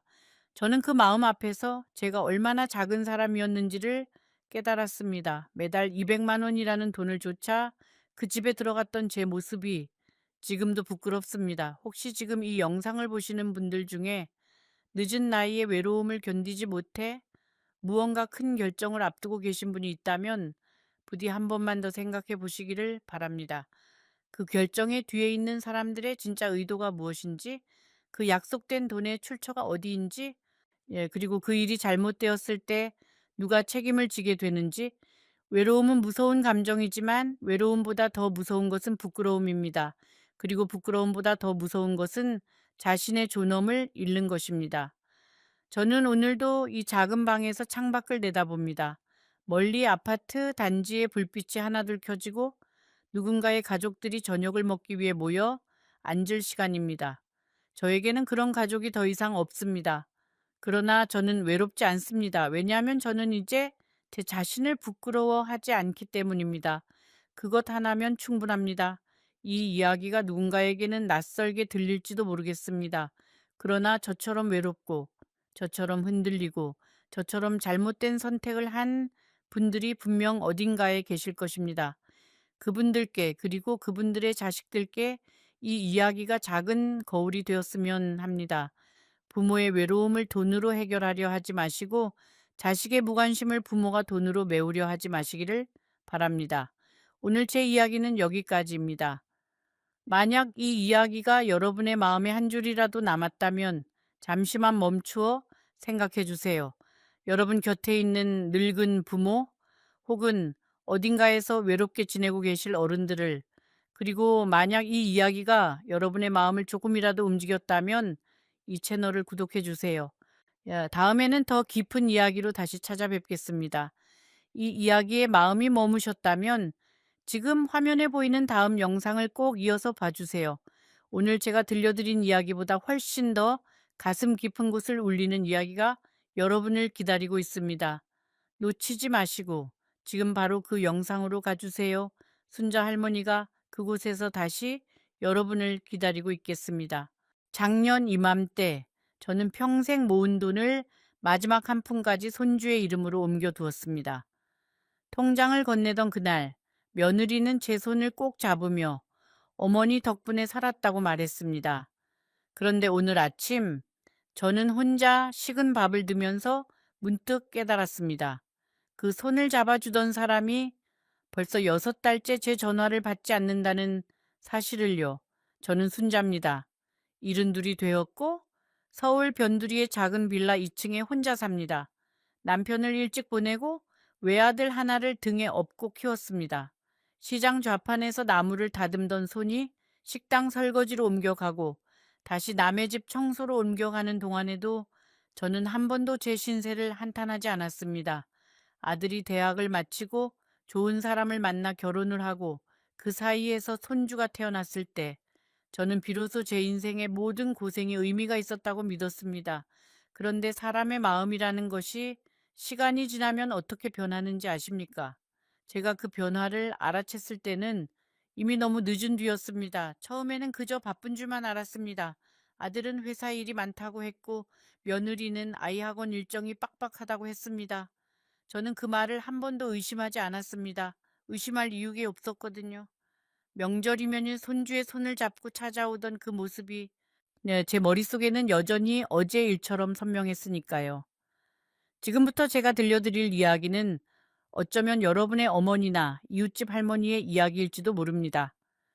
잠시 후에 저는 그날 통장을 건넨 뒤로 제 삶이 어떻게 무너져 내렸는지 차근차근 말씀드릴 겁니다. 혹시 여러분 주변에도 자식에게 모든 것을 내어주고 잊혀진 어른이 계시다면 댓글로 그 이야기를 들려주세요. 그리고 이런 이야기가 더 많은 분들께 닿을 수 있도록 구독 버튼도 한번 눌러주시면 고맙겠습니다. 제 아들의 이름은 민호입니다.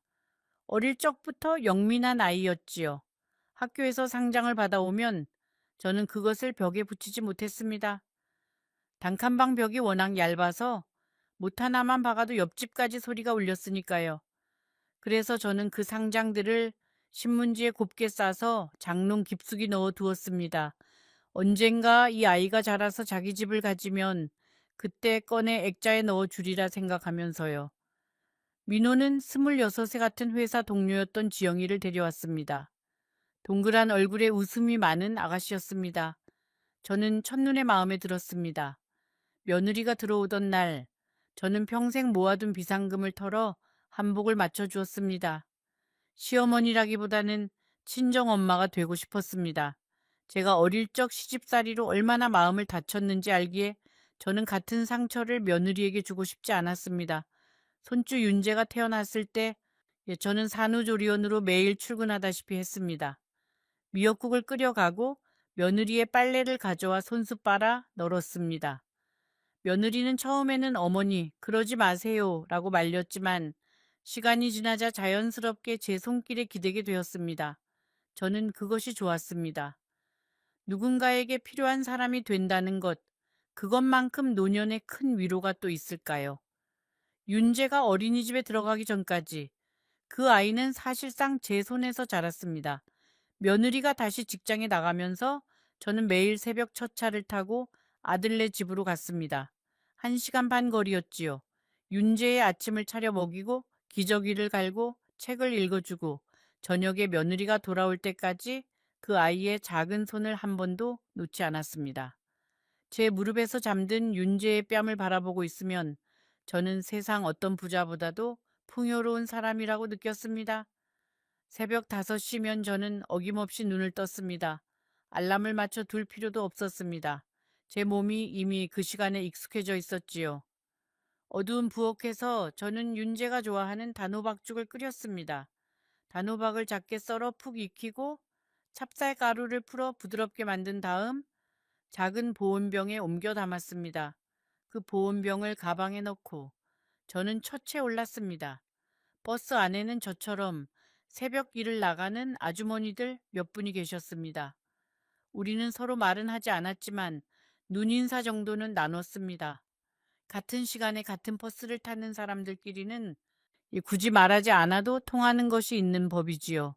아들네 집에 도착하면 저는 가장 먼저 부엌부터 정리했습니다.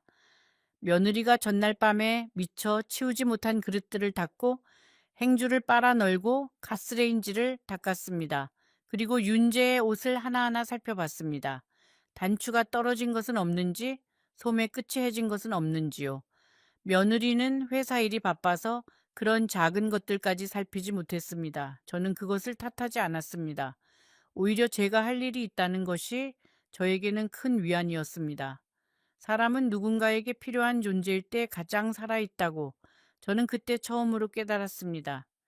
윤재가 7시쯤 일어나면 저는 그 아이를 안아주고 따뜻한 물수건으로 얼굴을 닦아주었습니다. 윤재는 졸린 눈을 비비며 할머니라고 작게 불렀습니다. 그 한마디에 제 새벽의 모든 피로가 사라졌습니다. 우리는 함께 식탁에 앉아 단호박죽을 먹었습니다. 윤재는 한 숟갈을 떠서 제 입에 먼저 넣어주려고 했습니다. 할머니 먼저 라고 그 아이는 말했습니다. 5살짜리 아이가 어디서 그런 마음을 배웠는지 저는 지금도 모릅니다. 어쩌면 그것은 누가 가르쳐서 배우는 것이 아니라 사랑을 받는 아이만이 자연스럽게 알게 되는 것인지도 모르겠습니다. 낮에는 윤재를 데리고 동네 놀이터에 나갔습니다. 저는 그네를 밀어주었고 미끄럼틀 옆에서 그 아이가 미끄러져 내려올 때마다 박수를 쳤습니다. 다른 할머니들이 저를 부러워했습니다. 또 손주가 저렇게 잘 따르는 것이 부럽다고요. 저는 그저 웃기만 했습니다. 속으로는 이 아이와 함께하는 매 순간이 제 인생의 가장 빛나는 시간이라는 것을 저는 알고 있었습니다. 비가 오는 날에는 집안에서 그림책을 읽어주었습니다. 저는 글을 많이 배우지는 못했지만 그림책 정도는 읽을 수 있었습니다. 어떤 책은 하도 여러 번 읽어줘서 책을 보지 않아도 내용이 줄줄 나올 정도가 되었습니다. 윤재는 항상 같은 책을 골라왔습니다. 토끼와 거북이가 나오는 책이었지요. 그 아이는 거북이가 결국 이기는 장면에서 매번 박수를 쳤습니다. 할머니, 거북이가 또 이겼어. 라고 그 아이는 말했습니다. 저는 그래, 꾸준히 노력하는 사람이 결국에는 이기는 거란다라고 대답했습니다. 그때 저는 알지 못했습니다. 그 이야기 속의 거북이가 훗날 제 자신의 모습이 되리라는 것을요. 저녁이 되면은 저는 며느리가 퇴근해 돌아오기 전에 저녁 준비를 끝내 두었습니다.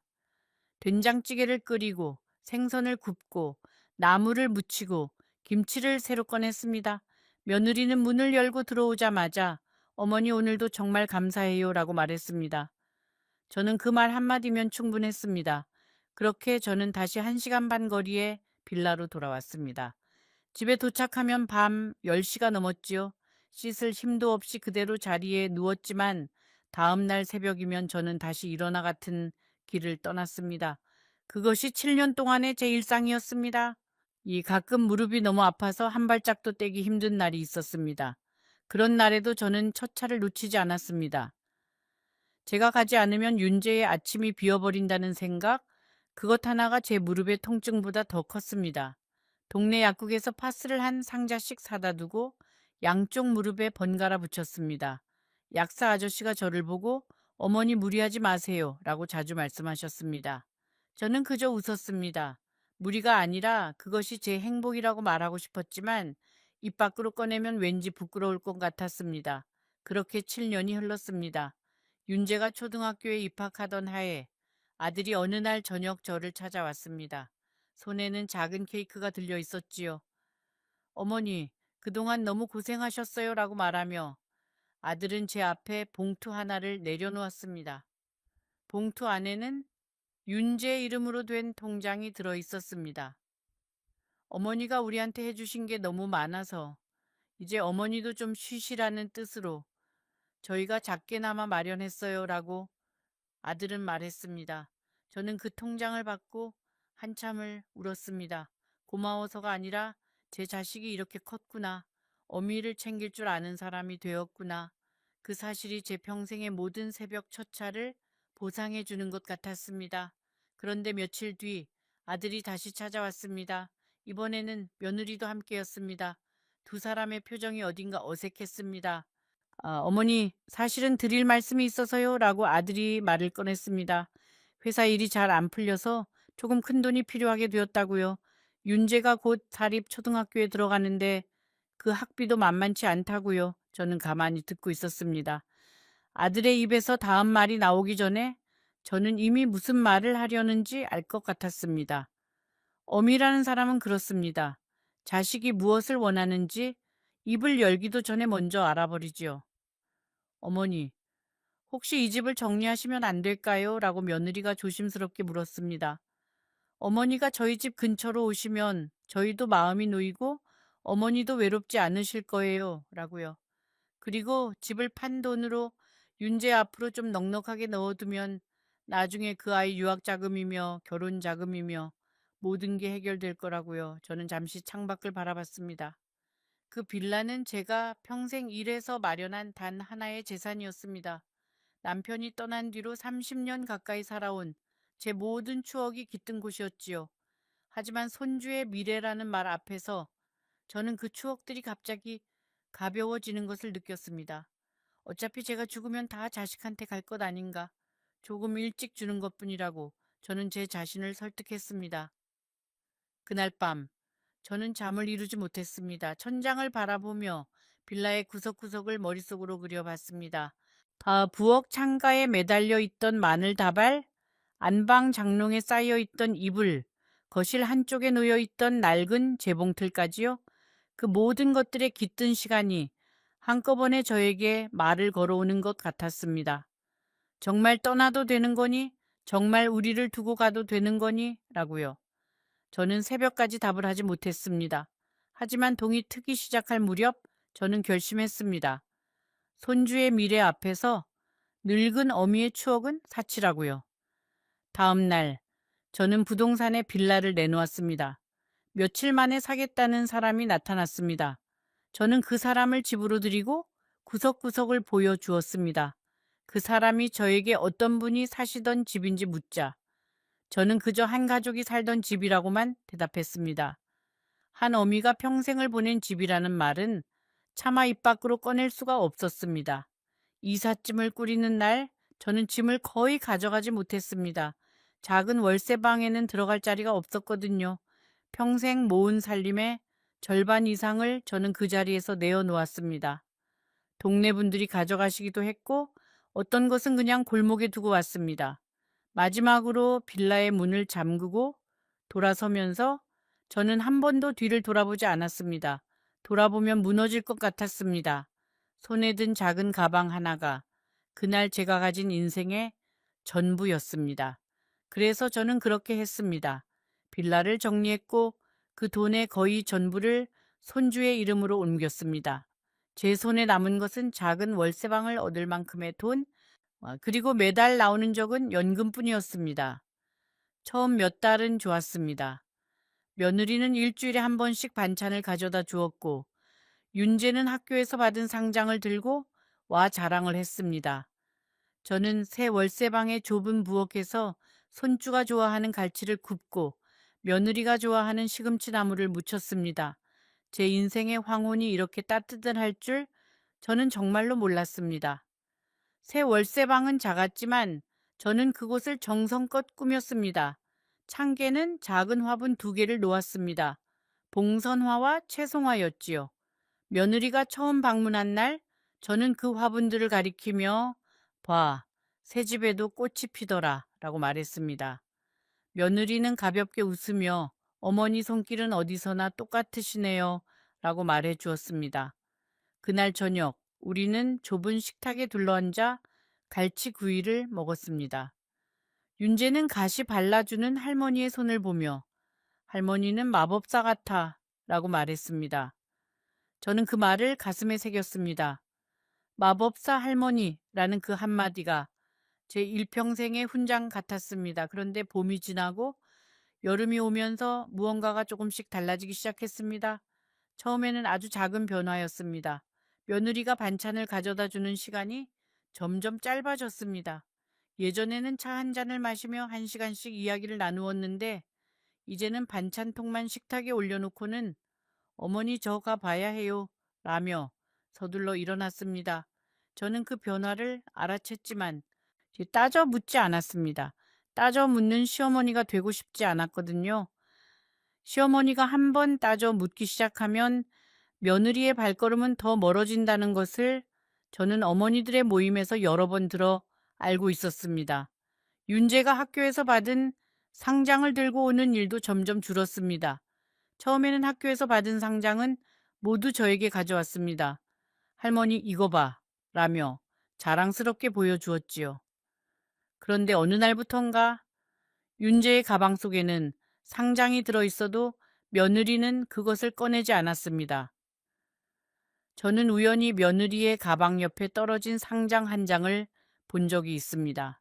윤재의 이름이 적힌 그림 그리기 대회 상장이었습니다. 저는 그 상장을 며느리에게 보여줘야 할지 말지 잠시 고민했습니다. 결국 저는 아무 말도 하지 않고 그 상장을 슬며시 며느리의 가방에 다시 넣어 두었습니다. 그날 이후로 저는 윤재의 학교 일을 더 이상 묻지 않게 되었습니다. 며느리의 방문이 일주일에 한 번에서 2주에 한 번이 되었습니다. 그러다가 한 달에 한 번이 되었지요. 윤재는 학원이 바빠서 못 온다고 했습니다. 아들은 출장이 잦아져서 얼굴 보기가 힘들어졌습니다. 저는 처음에는 그것이 당연하다고 생각했습니다. 다 큰 자식들에게 매번 시간을 내달라고 조르는 것은 늙은 어미의 욕심이라고요. 저는 며느리가 가져다 준 반찬통을 며칠씩 그대로 두고 바라보곤 했습니다. 그 반찬통을 씻어서 돌려주려면 다시 만나야 한다는 핑계가 생기니까요. 어떤 날은 일부러 천천히, 아주 천천히 그 안에 반찬을 비웠습니다. 마지막 한 숟갈을 입에 넣을 때면 다음 만남이 또 멀어진다는 생각에 마음이 무거워졌습니다. 며느리에게 전화를 걸어볼까 하다가 저는 매번 휴대전화를 다시 내려놓았습니다. 바쁜 사람한테 폐가 되면 안 된다. 어미라는 사람은 자식의 짐이 되어서는 안 된다. 라고 저는 제 자신에게 말했습니다. 여름이 깊어지던 어느 날, 저는 며느리에게 전화를 걸었습니다. 윤재 생일이 다가오는데 미역국이라도 끓여서 가져다 주고 싶다는 말을 하려고요. 신호는 갔지만 며느리는 받지 않았습니다. 한참 뒤에 짧은 문자가 왔습니다. 어머니, 윤재 생일은 저희끼리 조용히 보내려고 해요. 다음에 따로 찾아뵐게요. 저는 그 문자를 한참 들여다봤습니다. 다음에 라는 두 글자가 그렇게 차갑게 느껴진 적이 없었습니다. 다음에 라는 말은 결국 연경 오지 않는 약속이라는 것을 그때는 미처 알지 못했습니다. 그 무렵부터 저는 잠을 잘 이루지 못했습니다. 새벽이 되면 저절로 눈이 떠졌습니다. 7년 동안 매일 첫차를 타던 몸이 그 습관을 잊지 못한 것이지요. 하지만 이제 저를 기다리는 윤재는 없었습니다. 저는 어두운 부엌에 앉아 끓일 단호박죽도 없이 그저 창밖이 밝아오는 것을 바라봤습니다. 어떤 날은 저도 모르게 단호박을 사와서 죽을 끓였습니다. 그러고는 그 죽을 혼자 다 먹지도 못하고 작은 보온병에 옮겨 담았습니다. 그 보온병을 들고 나갈 곳이 어디에도 없다는 사실을 깨달은 순간 저는 부엌 바닥에 주저앉았습니다.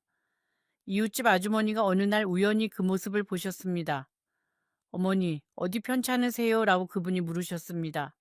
저는 아무 일도 아니라고 그저 잠깐 어지러웠을 뿐이라고 둘러댔습니다. 그분은 한참을 저를 바라보시다가 어머니, 자식들한테 너무 매달리지 마세요. 자식은 자식의 인생이 있고 어머니는 어머니의 인생이 있어요. 라고 말씀하셨습니다. 저는 그 말을 듣고 고개를 끄덕였지만 속으로는 인정하기 싫었습니다. 어미에게 자식이 전부가 아니면 도대체 무엇이 전부란 말입니까? 가을이 되었을 때 저는 손주의 생일을 챙기려고 아들네 집을 찾아갔습니다. 미리 연락은 하지 않았습니다. 깜짝 선물처럼 손주가 좋아하는 송편을 직접 빚어서 가져가고 싶었거든요. 1시간 반을 버스를 타고 가는 동안 저는 윤재가 송편을 한 입 베어 물고 활짝 웃을 모습을 상상했습니다. 전날 밤부터 저는 송편을 빚었습니다.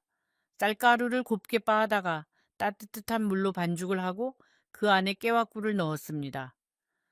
손이 떨려서 모양이 조금 비뚤어졌지만 그래도 윤재가 좋아하는 분홍색 송편과 흰색 송편을 골고루 만들었습니다. 소리풀 깔고 찜통에 쪄내자 집안에 가을 냄새가 가득 찼습니다. 다 식기를 기다려 보자기에 곱게 싸고 보자기 위에는 작은 카드 한 장을 올렸습니다. 윤재야, 할머니가 빚었어. 예, 라고만 적었습니다. 그 짧은 한 줄을 쓰는 데에도 저는 몇 번이나 다시 썼습니다. 버스 안에서 저는 그 보자기를 무릎 위에 올려놓고 두 손으로 꼭 안았습니다. 흔들리지 않게 식지 않게요. 옆자리에 아주머니가 저를 보고 어디 좋은 데 가시나 봐요 라고 말을 거셨습니다. 저는 손주 생일이라서요 라고 대답했습니다. 그 말을 하는 제 목소리에는 저도 모르게 자랑스러움이 묻어 있었습니다. 그런데 아들네 집 앞에 도착했을 때 저는 무언가 이상하다는 것을 느꼈습니다. 현관문에 붙어 있던 윤재의 그림이 사라지고 없었습니다. 초인종을 눌렀지만 한참이 지나도 대답이 없었습니다. 옆집 아주머니가 문을 열고 나오시더니 저를 보고 잠시 머뭇거렸습니다. 그 댁은 2달 전에 이사 가셨는데요. 라고 말씀하셨습니다. 저는 그 자리에서 송편 보자기를 떨어뜨릴 뻔했습니다. 2달 전이라니. 2달 전이라면 며느리가 마지막으로 제게 반찬을 가져다 준 그 즈음입니다. 그날 며느리는 평소처럼 웃으며 어머니 다음 주에 또 올게요 라고 말했었습니다. 그 다음 주는 연경 오지 않았습니다. 옆집 아주머니는 제 표정을 보시더니 잠시 들어와 차라도 한 잔 드시고 가시라고 권하셨습니다. 저는 사양했습니다. 그분 앞에서 무너지고 싶지 않았습니다. 모르는 사람 앞에서 우는 것이 그때까지의 제 자존심으로는 도저히 견딜 수 없는 일이었거든요. 저는 보자기를 다시 꼭 안고 천천히 계단을 내려왔습니다. 한 칸씩 내려올 때마다 다리가 후들거렸습니다. 저는 떨리는 손으로 아들에게 전화를 걸었습니다. 신호는 갔지만 받지 않았습니다. 며느리에게도 걸어봤습니다. 마찬가지였습니다. 윤재의 학교로도 전화해보고 싶었지만 저는 그 학교의 이름조차 정확히 알지 못한다는 사실을 그제야 깨달았습니다. 7년을 그 아이의 손을 잡고 키웠는데 막상 그 아이가 다니는 학교 이름 하나 제대로 모르고 있었던 겁니다. 저는 아파트 단지 안에 작은 벤치에 앉았습니다. 가을 햇빛이 따뜻했지만 제 몸은 자꾸만 떨렸습니다. 보자기를 풀어 송편 한 개를 꺼냈습니다. 입에 넣어봤지만 아무 맛도 느껴지지 않았습니다. 분홍색 송편이었는지 흰색 송편이었는지조차 기억이 나지 않습니다. 한참을 그렇게 앉아 있었습니다. 햇빛이 점점 기울어지고 단지 안의 아이들이 학원에서 돌아와 부모를 부르는 소리가 들렸습니다. 엄마라고 부르는 아이들의 목소리가 제 가슴에 박혔습니다. 윤재도 어디선가 누군가를 그렇게 부르고 있을 텐데 그 누군가가 더 이상 저는 아니라는 사실이 그제야 실감이 났습니다. 집으로 돌아오는 버스 안에서 저는 창밖을 멍하니 바라봤습니다. 송편은 무릎 위에서 점점 식어갔습니다. 사람들이 저를 흘끔거렸지만 저는 눈물을 닦을 생각조차 하지 못했습니다. 다음 날 저는 은행에 갔습니다. 이 손주 이름의 통장이 어떻게 되어 있는지 확인하고 싶었습니다. 어쩌면 이 모든 것이 오해일지도 모른다고 저는 마지막까지 믿고 싶었습니다. 창구의 직원은 잠시 화면을 보더니 죄송하지만 이 계좌는 명의자 본인이나 법정 대리인만 조회가 가능하세요? 라고 말했습니다. 저는 한참을 그 자리에 서 있다가 천천히 돌아섰습니다. 은행을 나오면서 저는 길가의 작은 벤치에 앉았습니다. 사람들이 바쁘게 지나갔습니다. 출근하는 사람들, 아이를 학교에 데려다주는 어머니들, 손에 커피를 들고 통화를 하는 젊은이들, 그 모든 사람들이 자기만의 길을 가고 있었습니다. 그런데 저는 갈 길이 없었습니다. 평생을 자식이라는 길 하나만 보고 걸어왔는데 그 길이 이제는 끊어져 있었습니다. 다른 길을 찾으려 해도 어디서부터 시작해야 할지 알 수 없었습니다. 72살의 새 길을 찾는다는 것이 어쩌면 가장 어려운 일인지도 모릅니다. 아이를 학교에 데려다 주던 한 어머니가 저와 눈이 마주쳤습니다. 그분은 제가 앉아있는 모습이 어쩐지 안쓰러웠는지 잠시 멈춰서서 저를 바라봤습니다. 괜찮으세요, 어머니? 라고 그분이 물었습니다. 저는 고개를 끄덕였습니다. 낯선 사람의 그 짧은 한마디가 그날 은행에서 받은 어떤 거절보다도 저를 오래 붙잡아 주었습니다. 그날 밤 저는 잠을 이루지 못했습니다. 천장을 바라보며 제가 무엇을 잘못했는지 곱씹어 봤습니다. 아들이 대학에 떨어졌을 때 제가 너무 다그쳤던 것일까? 며느리가 처음 임신했을 때 제가 미역국을 너무 자주 끓여줘서 부담스럽게 만들었던 것일까?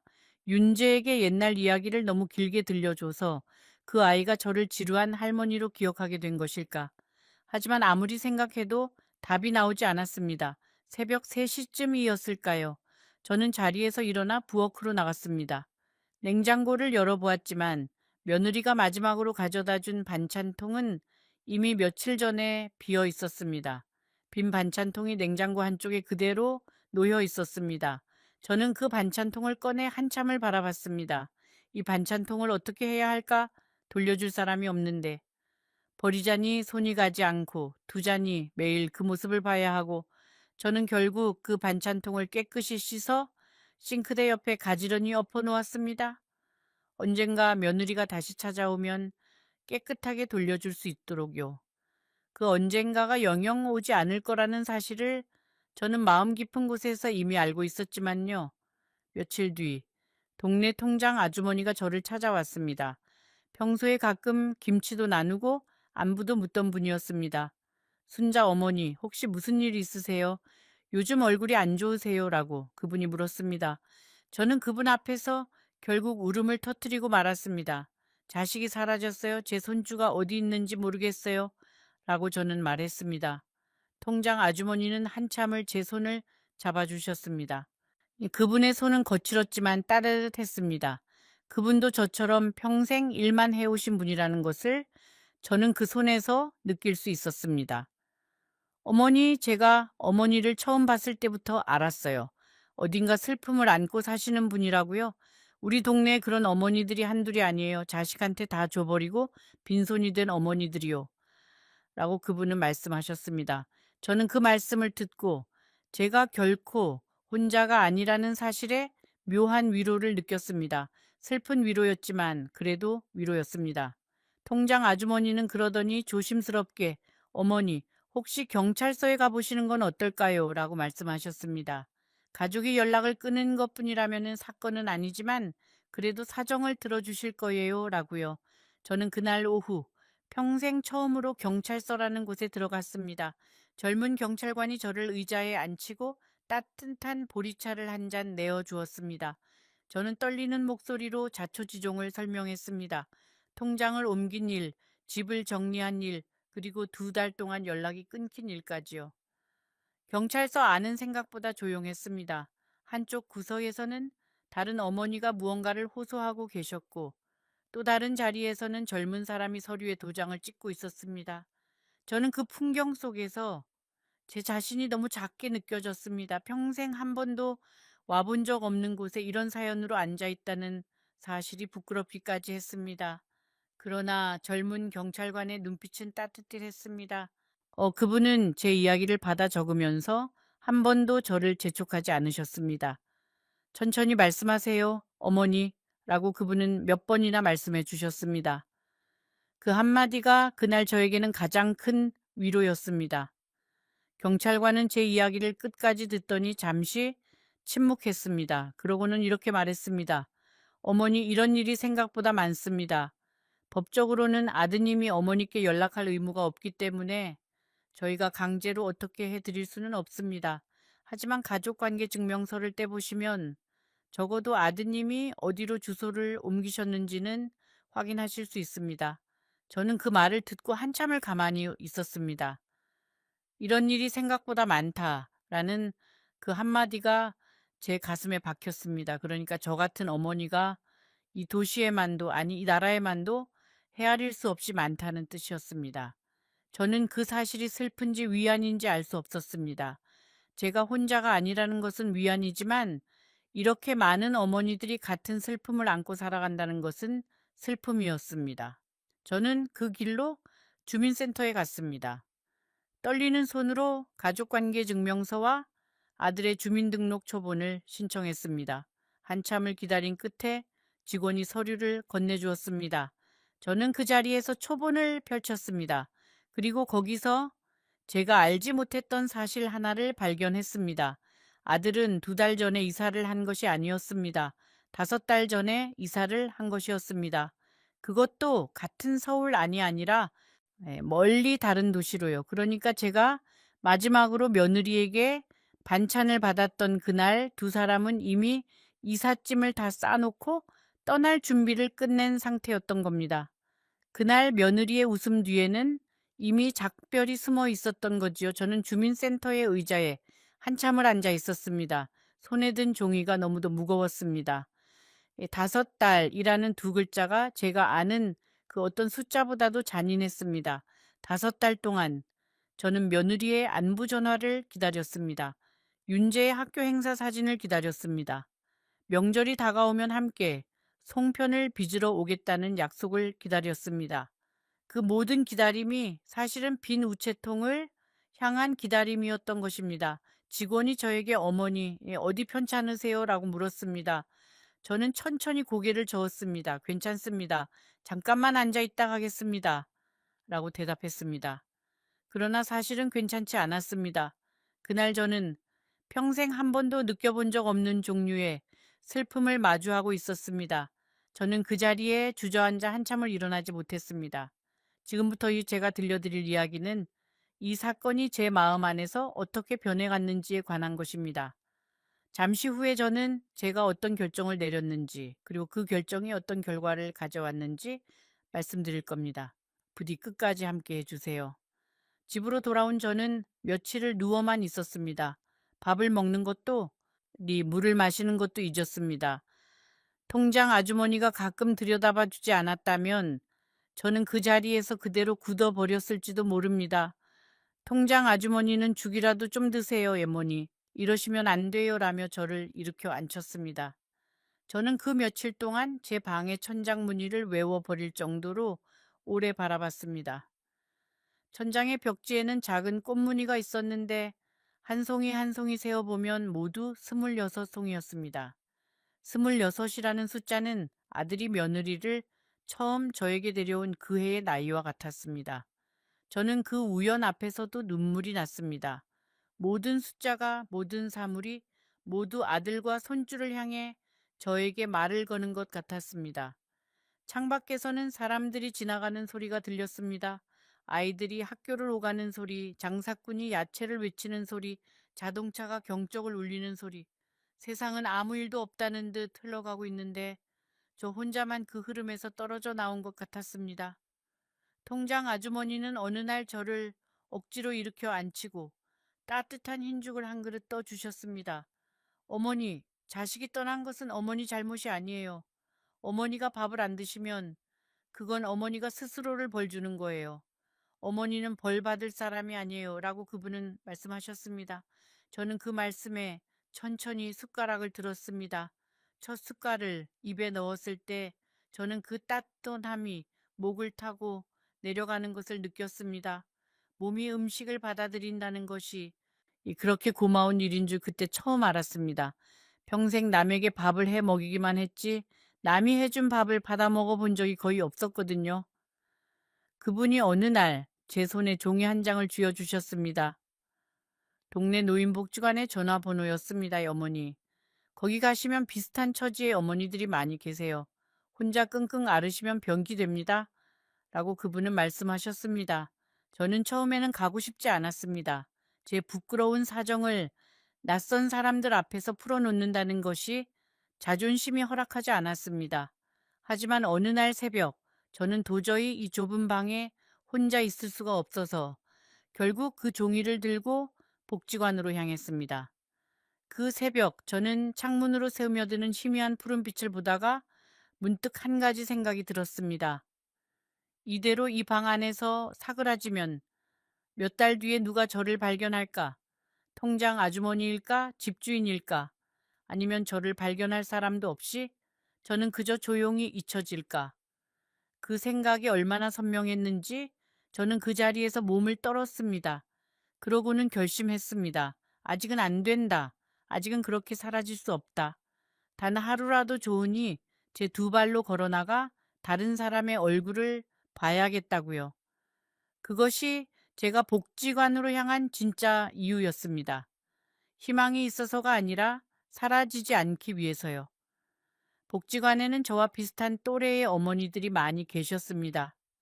처음에는 어색했지만 차 한 잔을 나누고 노래 한 곡을 함께 부르는 사이에 저는 어느새 마음이 조금 풀리는 것을 느꼈습니다. 그곳에서 저는 영자 어머니라는 분을 만났습니다. 저보다 5살이 많으신 작고 조용한 분이었지요. 복지관의 첫날 저는 구석자리에 앉아 다른 분들을 흘끔거리기만 했습니다. 누군가 말을 걸어주기를 바라면서도 막상 누가 다가오면 어떻게 대답해야 할지 몰라 두려웠습니다. 점심시간이 되어 식판을 받아든 저는 빈자리를 찾지 못해 한참을 두리번거렸습니다. 그때 한 어르신이 저를 향해 손짓하셨습니다. 여기 자리 있어요. 이리 오세요. 라고요. 저는 어색하게 그 자리에 앉았습니다. 옆에 앉은 어르신이 제 식판에 김치를 한 젓가락 덜어주시며 새로 오셨네요. 처음에는 다 그래요. 라고 말씀하셨습니다. 그날 오후에는 노래 교실이 있었습니다. 강사 선생님이 옛날 가요를 한 곡씩 가르쳐 주셨지요. 저는 노래를 잘 부르는 사람이 아니었습니다. 평생 노래라고는 자장가밖에 불러본 적이 없었거든요.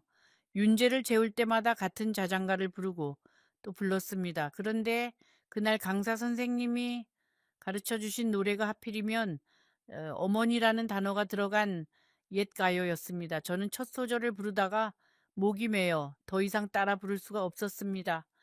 옆자리의 어르신이 조용히 제 등을 토닥여 주셨습니다. 그분도 아무 말씀 없이 그저 토닥여만 주셨습니다. 그 말 없는 위로가 어쩌면 100마디의 말보다 더 큰 위안이었습니다. 영자 어머니는 어느 날 점심시간에 슬며시 제 옆자리에 앉으셨습니다. 그러고는 이렇게 말씀하셨습니다. 순자 동생 자네 얼굴에 무슨 사연이 적혀 있어. 내가 한번 들어줄까? 저는 그분 앞에서 처음으로 모든 이야기를 털어놓았습니다. 통장도, 집도, 2달의 침묵도, 5달의 거짓말도요. 말을 시작하자 한 번 터진 둑처럼 모든 이야기가 쏟아져 나왔습니다. 새벽 첫차 이야기, 단호박죽 이야기, 윤재가 거북이를 좋아하던 이야기, 며느리에게 한복을 맞춰주던 그날의 떨림까지요. 영자 어머니는 한 번도 끊지 않으셨습니다. 그저 가끔 고개를 끄덕이며 그래 그래 라고만 하셨습니다. 제가 이야기를 마치고 나서 휴지로 눈물을 닦자 영자 어머니는 작은 보온병을 꺼내 따뜻한 보리차를 한 잔 따라 주셨습니다. 우리 또래 사람들한테는 따뜻한 물 한 잔이 보약이라고 그분은 말씀하셨습니다. 영자 어머니는 한참을 듣고 나서 제 손을 가만히 쓰다듬었습니다. 그러고는 이렇게 말씀하셨습니다. 순자 동생 나도 자네랑 똑같았어. 10년 전에 그분의 이야기는 제 이야기보다 더 무거웠습니다. 그분도 평생 모은 돈을 자식에게 다 내어주었고 비슷한 방식으로 잊혀졌습니다. 그분은 한동안 마음의 병을 심하게 앓으셨다고 했습니다. 어느 겨울에는 정말로 모든 것을 놓아버리고 싶은 순간도 있었다고요. 그런데 어느 날 아침 창문으로 들어오는 햇빛을 보면서 그분은 문득 이런 생각이 드셨다고 합니다. 내 인생이 내 자식의 부속품으로 끝나서는 안 되겠다. 나는 나로서 한 번이라도 살아봐야겠다. 영자 어머니는 그날의 햇빛 이야기를 하시면서 잠시 창밖을 바라보셨습니다. 그분의 눈가에는 옅은 미소가 어려 있었지만 그 미소 안에는 10년의 세월이 고스란히 담겨 있는 것 같았습니다. 그날 햇빛이 어찌나 따뜻했는지 몰라 라고 그분은 말씀하셨습니다. 평생 그렇게 따뜻한 햇빛은 처음이었어. 그게 이상하게 들리겠지만 정말 그랬어. 마치 누군가가 나한테 일어나라고, 그만 일어나라고 말해주는 것 같았어. 그래서 나는 일어났어. 그날 처음으로 빈 보온병이 아닌 다른 것을 들고 집을 나섰지. 그날부터 영자 어머니는 복지관에 나오기 시작하셨습니다. 처음에는 그저 시간을 때우러 오셨다가 점점 사람들과 어울리게 되었고 결국에는 그곳에서 작은 봉사활동을 시작하셨다고 합니다. 지금은 일주일에 3번 거동이 불편한 어르신들 다에게 반찬을 가져다 드리는 일을 하고 계신다고요. 그분의 얼굴에는 제가 잃어버린 어떤 빛이 있었습니다. 영자 어머니가 말씀하시는 동안 저는 그분의 손을 가만히 바라봤습니다. 작고 마른 손이었습니다. 손등에는 검버섯이 피어 있었고 손가락 마디는 굵게 부풀어 있었습니다. 저와 똑같은 손이었습니다. 평생 누군가를 위해 일해온 손이었지요. 그런데 그 손이 이제는 자식이 아닌 낯선 어르신들을 위해 움직이고 있었습니다. 그 사실이 저에게는 작은 충격이었습니다. 어쩌면 사랑이라는 것은 핏줄이 아니라 마음이 가는 곳을 향하는 것일지도 모른다는 생각이 들었습니다. 영자 어머니는 제게 이렇게 말씀하셨습니다. 순자 동생 자식한테 받은 상처는 자식만 풀어줄 수 있다고 생각하지 마. 그건 함정이야. 그 함정에 빠지면 평생 그 자리에서 못 일어나. 자네 인생을 자네가 다시 시작해야 해. 늦지 않았어. 72이면 아직 10년도 더 남았어. 그 10년을 누구를 위해서 쓸지 자네가 정해. 저는 그분의 말씀을 마음 깊이 새겼습니다. 하지만 솔직히 말하면 그날 밤 집으로 돌아와 다시 혼자가 되었을 때 저는 또 흔들렸습니다. 머리로는 알겠는데 가슴이 따라주지 않았습니다. 윤재의 작은 손이 자꾸 떠올랐습니다. 그 아이가 처음으로 할머니라고 부르던 그 목소리가 귓가에서 떠나지 않았습니다. 그 무렵 저는 한 가지 결심을 했습니다. 아들을 한 번만, 단 한 번만이라도 만나보자. 그리고 직접 묻자. 왜 그랬는지, 무엇이 잘못되었는지. 그 답을 듣지 못한 채로는 제가 한 발짝도 앞으로 나아갈 수 없을 것 같았기 때문입니다. 그 결심을 하고 나서도 저는 며칠을 망설였습니다. 막상 만나서 무슨 말을 할 것인가? 아들의 얼굴을 마주보고 저는 과연 차분하게 이야기를 할 수 있을까? 아니면 그 자리에서 평생의 서름을 쏟아내며 무너지고 말까? 저는 작은 수첩을 꺼내 저 하고 싶은 말을 한 줄씩 적어보기도 했습니다. 민호야, 어미는 네가 보고 싶었단다 라고 썼다가 지웠고, 민호야, 너는 어미의 마음을 아니? 라고 썼다가 또 지웠습니다. 어떤 말을 써도 모자라고, 어떤 말을 써도 지나쳤습니다. 결국 저는 수첩을 덮었습니다. 만나서 그냥 얼굴만 봐도 좋겠다. 말은 그 자리에서 나오는 대로 하자 라고 저는 생각했습니다. 떠나기 전날 밤 저는 오랜만에 화장대 앞에 앉았습니다. 거울 속에 저는 몇 달 사이에 많이 늙어 있었습니다. 머리카락이 흰 것이 더 많아졌고 눈 밑에는 옅은 그림자가 드리워져 있었습니다. 저는 그 얼굴을 한참 바라봤습니다. 그러고는 서랍에서 오래된 립스틱 하나를 꺼내 아주 조금 입술에 발랐습니다. 아들에게 초라한 어미로 비치고 싶지 않았습니다. 비록 빈손으로 떠나지만 마음만은 남루하지 않다는 것을 그 아이에게 보여주고 싶었습니다. 그것이 저에게 남은 마지막 자존심이었습니다. 저는 초본에 적힌 새 주소를 들고 기차를 탔습니다. 3시간을 달려 도착한 그 도시는 제가 한 번도 가본 적 없는 낯선 곳이었습니다. 택시를 타고 주소를 보여주자 기사님은 저를 어느 신축 아파트 단지 앞에 내려주셨습니다. 높고 깨끗한 건물이었습니다. 제가 살던 빌라와는 비교할 수 없을 만큼 좋은 곳이었지요. 기차 안에서 저는 한숨도 자지 못했습니다. 창밖으로 지나가는 들판과 마을들을 바라보며 저는 수십 가지의 말들을 머릿속으로 정리했다가 다시 흩트렸습니다.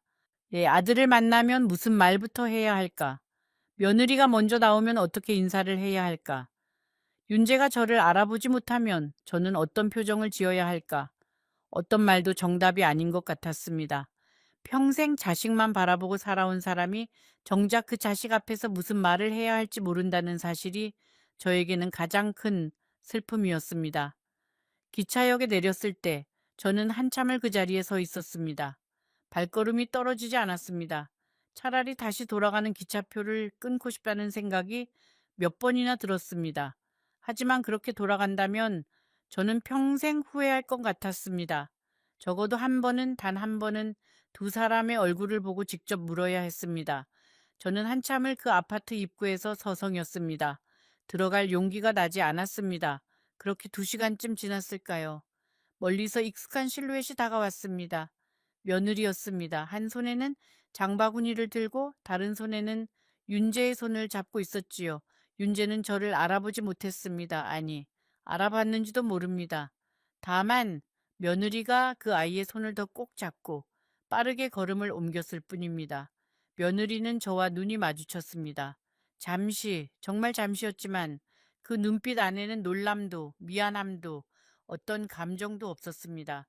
그저 차가운 무관심뿐이었습니다. 윤재는 그새 키가 한 뼘은 자라 있었습니다. 머리 모양도 달라졌고 입고 있는 옷도 제가 알던 것이 아니었습니다. 내 어린이용 가방을 메고 있었는데 그 가방에는 제가 한 번도 본 적 없는 캐릭터가 그려져 있었습니다.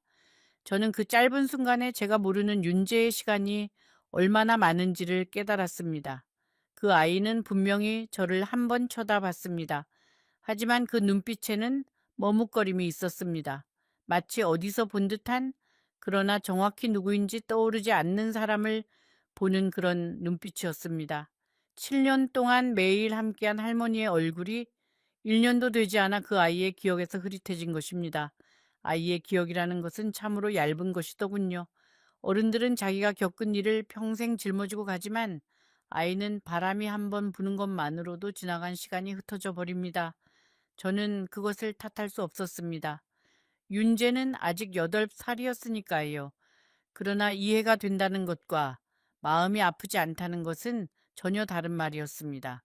이해할수록 더 아팠습니다. 원망할 대상이 없어지니 그 모든 아픔이 제 안으로만 쌓였습니다. 어머니라고 며느리가 말했습니다. 여기는 어떻게 오셨어요? 저는 아무 말도 할 수 없었습니다. 입을 열면 평생의 모든 서름이 한꺼번에 쏟아질 것 같아서 저는 그저 입술을 깨물고 며느리를 바라봤습니다. 며느리는 윤재를 먼저 집으로 들여보냈습니다. 그러고는 저를 단지 안에 작은 벤치로 데려갔습니다. 그곳에서 며느리는 처음으로 제게 진심을 말했습니다. 어머니, 저희도 사정이 있었어요. 민호 씨가 사업을 하다가 크게 잘못됐어요. 빚쟁이들이 집까지 찾아오고 윤재한테까지 위협이 갔어요. 그래서 어쩔 수 없이 야반 도주를 해야 했어요. 어머니께 말씀드리면 어머니까지 위험해질까봐 저희가 일부러 연락을 끊은 거예요. 며느리는 그렇게 말했습니다. 저는 한참을 그 말을 곱씹었습니다. 그리고 깨달았습니다. 이 말이 사실일 수도 있고 거짓일 수도 있다라는 것을요. 며느리의 목소리는 차분했지만 그 차분함이 오히려 저를 슬프게 했습니다. 정말로 미안한 사람의 목소리는 그렇게 차분하지 않습니다. 정말로 미안한 사람은 말이 떨리고 손이 떨리고 눈을 마주치지 못합니다. 며느리는 그 어떤 것도 떨고 있지 않았습니다. 오랫동안 준비해둔 변명을 마침내 들려줄 기회가 와서 안도하는 사람의 목소리였습니다. 저는 그 순간 며느리가 이미 여러 번 이 순간을 상상했었다는 것을 알았습니다. 언젠가 시어머니가 찾아올 그날을 며느리는 수없이 되뇌며 무슨 말을 할지 연습해 두었던 것입니다. 그 연습이 너무 완벽해서 마음이 묻어날 자리가 없었습니다. 하지만 사실이든 거짓이든 한 가지는 분명했습니다. 그들은 저를 보호하지 않았습니다. 그들은 그저 저를 잊었던 것입니다. 정말로 위험했다면 단 한 통의 짧은 메시지라도 남겼을 것입니다. 어머니 죄송해요. 잠시만 기다려 주세요. 라고요. 그런 말 한마디가 그렇게 어려운 일이었을까요? 이 며느리는 제가 아무 말도 하지 않자 가방에서 봉투 하나를 꺼냈습니다. 어머니 이거 받으세요. 저희가 지금 형편이 안 좋아서 많이는 못 드리지만 이거라도 라고 며느리는 말했습니다. 봉투 안에는 얼마 되지 않는 돈이 들어 있었습니다. 제가 손주의 통장으로 옮겨준 그 큰 돈에 비하면 정말로 보잘것없는 액수였습니다. 저는 그 봉투를 손에 쥐고 한참 바라봤습니다. 종이의 까칠한 감촉이 묘하게 제 손끝을 스쳤습니다. 봉투 안에 든 그 돈이 제 평생을 한꺼번에 가벼운 것으로 만드는 듯한 기분이 들었습니다. 새벽 첫 차도 단호박죽도 한복도 1시간 반 거리의 그 길도 모두 이 작은 봉투 하나로 정산되는 것 같았습니다. 저는 봉투를 천천히 며느리에게 다시 내밀었습니다. 됐다 라고 저는 말했습니다. 이 돈은 너희가 써라. 윤재 학원비라도 할렴. 며느리는 잠시 당황한 표정을 지었습니다. 어머니, 그래도 라고 며느리가 말을 이으려 했지만 저는 손을 들어 막았습니다. 지영아 라고 저는 며느리의 이름을 불렀습니다. 정말 오랜만에 부르는 이름이었습니다. 나는 너희를 원망하지 않는다. 원망할 힘도 이제는 없다. 다만 한 가지만 부탁하마. 윤재가 자라서 언젠가 할머니가 어디 있냐고 묻거든 거짓말은 하지 마라 다오. 그 아이에게는 진실을 말해 주렴. 며느리는 고개를 숙였습니다. 그 어깨가 살짝 떨리는 것을 저는 보았습니다. 하지만 저는 더 기다리지 않았습니다. 자리에서 일어나 그 단지를 천천히 빠져나왔습니다. 기차역으로 돌아가는 길 저는 한 번도 뒤를 돌아보지 않았습니다. 이상하게도 마음이 가벼웠습니다. 아니 가볍다기보다는 텅 비어 있었다고 하는 것이 맞겠습니다. 평생 무겁게 지고 다니던 무언가를 그날 그 벤치에 내려놓고 온 것 같았습니다. 기차 안에서 저는 창가 자리에 앉아 흘러가는 풍경을 오래도록 바라봤습니다. 들판이 지나가고 작은 마을이 지나가고 강이 지나갔습니다. 그 모든 것이 흘러가는 동안 저는 제 안에 무언가도 함께 흘러가는 것을 느꼈습니다. 그것은 미움이 아니었습니다. 미움이라면 차라리 더 뜨거웠을 것입니다. 그것은 미련이었습니다. 평생 자식과 손주에게 메어 두었던 미련이 한 가닥씩 풀려나가는 것이었습니다. 어떤 미련은 흘러가는 강물에 떨어지고 어떤 미련은 들판의 바람에 흩어지고 어떤 미련은 작은 마을의 굴뚝 연기 속으로 사라졌습니다. 그렇게 3시간이 지나는 동안 저는 제가 평생 지고 살아온 짐의 절반쯤을 그 기차 안에 두고 내렸습니다. 집으로 돌아온 저는 다음 날 아침 일찍 복지관으로 향했습니다. 영자 어머니가 저를 보고 환하게 웃으셨습니다. 순자 동생 얼굴이 좀 폈네. 라고 그분은 말씀하셨습니다. 저는 그분께 모든 이야기를 들려드렸습니다. 그리고 마지막에 이렇게 말씀드렸습니다. 언니, 저도 봉사활동을 시작해보고 싶어요. 누군가에게 필요한 사람이 되고 싶어요. 손주가 아니라 저를 정말로 필요로 하는 사람에게요. 영자 어머니는 제 손을 꼭 잡아주셨습니다. 그날부터 저는 새로운 삶을 시작했습니다. 일주일에 3번 복지관에서 거동이 불편한 어르신들께 식사를 배달하는 일을 했습니다. 처음에는 제가 누군가를 돕는다는 것이 어색했지만 시간이 지날수록 저는 깨달았습니다. 제가 도와드리는 그분들이 사실은 저를 더 많이 도와주고 계시다는 것을요. 그분들의 작은 미소 한 번에 제 마음의 빈자리가 하나씩 채워졌습니다. 처음 배달을 나간 날 저는 무척 긴장했습니다. 보온 가방에 도시락을 담고 주소가 적힌 종이를 손에 꼭 쥐고 좁은 골목길을 헤매며 한 집 한 집을 찾아갔습니다. 첫 번째 집은 혼자 사시는 할아버지 댁이었습니다. 문을 두드리자 한참 만에 발걸음 소리가 들렸습니다. 문이 천천히 열리고 작은 체구의 할아버지가 저를 올려다 보셨습니다. 저는 어색하게 도시락을 내밀며 안녕하세요, 복지관에서 왔습니다. 라고 인사했습니다. 할아버지는 한참을 저를 바라보시더니 들어와서 같이 드시고 가시오. 라고 말씀하셨습니다. 저는 거절하려다가 그 할아버지의 눈빛을 보고 그만 들어가고 말았습니다. 외로운 사람의 눈빛은 멀리서도 알아볼 수 있습니다. 저도 매일 아침 거울에서 그 눈빛을 봤거든요. 그 좁은 방 안에는 작은 탁자 하나와 낡은 텔레비전 한 대뿐이었습니다. 우리는 그 탁자에 도시락을 펼쳐놓고 함께 점심을 먹었습니다. 할아버지는 거의 말씀이 없으셨습니다. 다만 식사가 끝날 무렵 이렇게 한마디 하셨습니다. 오랜만에 사람하고 같이 밥을 먹어보네요. 저는 그 말씀에 가슴이 먹먹해졌습니다. 사람과 같이 밥을 먹는다는 것이 어떤 사람에게는 그렇게 귀한 일이라는 것을 저는 그제야 알았습니다. 저도 한때는 그 귀함을 잊고 살았습니다. 7년 동안 윤재와 매일 함께 밥을 먹으면서 저는 그것이 영원할 줄 알았거든요. 그날 이후로 저는 배달을 갈 때마다 가능하면 그 자리에 잠시라도 머물렀습니다. 도시락 하나가 아니라 사람 한 명을 전해드린다는 마음으로요. 복지관에서 저는 한글을 잘 모르시는 어르신들께 글자도 가르쳐 드리기 시작했습니다. 평생 글자를 모르고 사신 분들이 자기 이름 석자를 처음으로 쓰시던 날, 저는 그분들과 함께 울었습니다. 그 눈물은 며느리의 차가운 눈빛 앞에서 흘리던 눈물과는 다른 것이었습니다. 그것은 따뜻한 눈물이었습니다. 제가 처음 한글 교실을 맡게 된 것은 영자 어머니의 권유 때문이었습니다. 순자 동생이 그래도 글을 좀 아니까 뭐 한번 가르쳐봐 라고 그분이 말씀하셨습니다.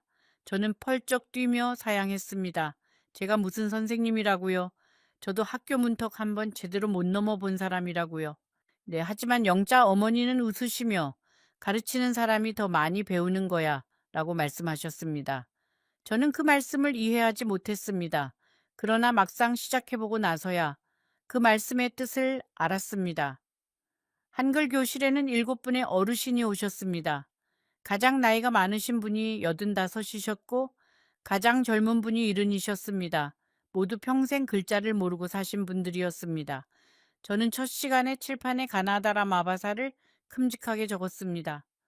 어르신들은 마치 어린아이처럼 눈을 반짝이며 그 글자들을 따라 쓰셨습니다. 손이 떨려서 글자가 비뚤어지고 어떤 분은 연필을 잡는 것조차 어색해 하셨습니다. 하지만 누구 하나 포기하지 않으셨습니다. 그 모습을 보면서 저는 부끄러워졌습니다. 저는 그동안 너무 빨리 무너졌던 것은 아닐까. 이른둘은 무너지기에는 너무 이른 나이가 아닐까. 수업이 끝나면 어르신들은 한 분씩 차례로 제 손을 잡고 가셨습니다. 선생님 덕분이에요 라고 말씀하시는 분도 계셨습니다. 저는 손을 내저으며 저는 선생님이 아니에요. 그냥 같이 배우는 사람이에요. 라고 대답했습니다. 하지만 그분들은 저를 선생님이라고 부르기를 멈추지 않으셨습니다. 어느 날 한 어르신이 자신의 이름을 처음으로 종이에 써서 저에게 보여주셨습니다. 박술래라고 쓰여 있었습니다. 그분은 그 종이를 두 손으로 꼭 잡고 평생 처음으로 내 이름을 내 손으로 써봤어요. 라고 말씀하시며 우셨습니다. 저도 같이 울었습니다. 이 봄이 다시 왔습니다. 제가 손주의 이름으로 통장을 옮긴 지 정확히 1년이 지난 어느 봄날이었습니다. 저는 그날 아침 창문을 열고 한참을 밖을 바라봤습니다. 골목길에 벚꽃이 피어 있었습니다. 작년 이맘때 저는 그 벚꽃을 볼 마음에 여유조차 없었습니다. 통장을 옮기는 일, 집을 정리하는 일, 손주의 미래를 걱정하는 일에 정신이 팔려서요. 그런데 올해는 그 벚꽃이 너무도 선명하게 제 눈에 들어왔습니다. 그 무렵 저는 한 가지 결심을 더 했습니다. 제 작은 월세방의 한쪽 벽에 작은 액자 하나를 걸기로 한 것입니다. 그 액자 안에는 아무도 없습니다. 가족 사진도 손주 사진도 없습니다. 그저 제가 직접 쓴 글씨 한 줄이 들어 있을 뿐입니다. 거기에는 이렇게 적혀 있습니다. 나는 나로서 살아간다. 복지관의 어르신들이 가끔 제 집에 놀러 오십니다. 그 액자를 보고 모두들 좋다고 말씀하십니다. 영자 어머니는 그 액자 앞에서 한참을 서 계시다가 이렇게 말씀하셨습니다. 순자 동생 자네는 이제 진짜 어른이 되었네. 저는 그 말씀에 웃었습니다. 이른둘이 되어서야 진짜 어른이 되다니. 저는 참 늦된 사람이구나 라고 생각하면서요. 하지만 그 늦음이 이제는 부끄럽지 않습니다. 가끔 밤이 깊어지면 저는 여전히 저 윤재가 그립습니다. 그 아이의 작은 손이 제 무릎에서 잠들던 그 따뜻한 무게가 사무치게 그리울 때가 있습니다. 네, 그럴 때면 저는 이렇게 혼잣말을 합니다. 윤재야, 할머니는 잘 지낸다. 너도 잘 지내라. 그리고 언젠가 네가 어른이 되어 누군가에게 모든 것을 내어주고 싶은 마음이 들거든. 그때는 한 번만 더 생각해 보렴. 사랑은 주는 것이지만 자기 자신까지 다 내어주는 것은 사랑이 아니란다. 여러분, 제 이야기는 여기까지입니다. 저는 여전히 그 작은 월세방에 혼자 삽니다. 아들에게서는 그날 이후로 단 한 통의 연락도 없습니다. 손주의 통장이 어떻게 되었는지 저는 더 이상 궁금해하지 않습니다. 그 돈은 이미 제 손을 떠난 돈입니다. 제가 가질 수 있는 것은 오직 지금 이 순간의 저 자신뿐입니다. 혹시 이 이야기를 들으시면서 마음 한구석이 시큰해진 분이 계시다면 부디 한 가지만 기억해 주세요. 자식에게 모든 것을 내어주는 것이 사랑의 전부는 아닙니다. 어머니에게도 아버지에게도 자기 자신을 위한 작은 자리 하나는 반드시 남겨두어야 합니다. 그 자리가 없으면 어느 날 자식이 떠나간 자리에 남는 것은 텅 빈 그림자뿐이니까요. 이 이야기가 여러분의 마음을 움직였다면 구독 버튼을 누르는 것을 잊지 마세요. 그리고 지금 화면에 나오는 다음 영상도 꼭 시청해 주세요. 오늘 들으신 이야기보다 훨씬 더 가슴 뭉클한 이야기일 거라고 장담합니다. 어떤 일이 있어도 또 놓치지 마세요.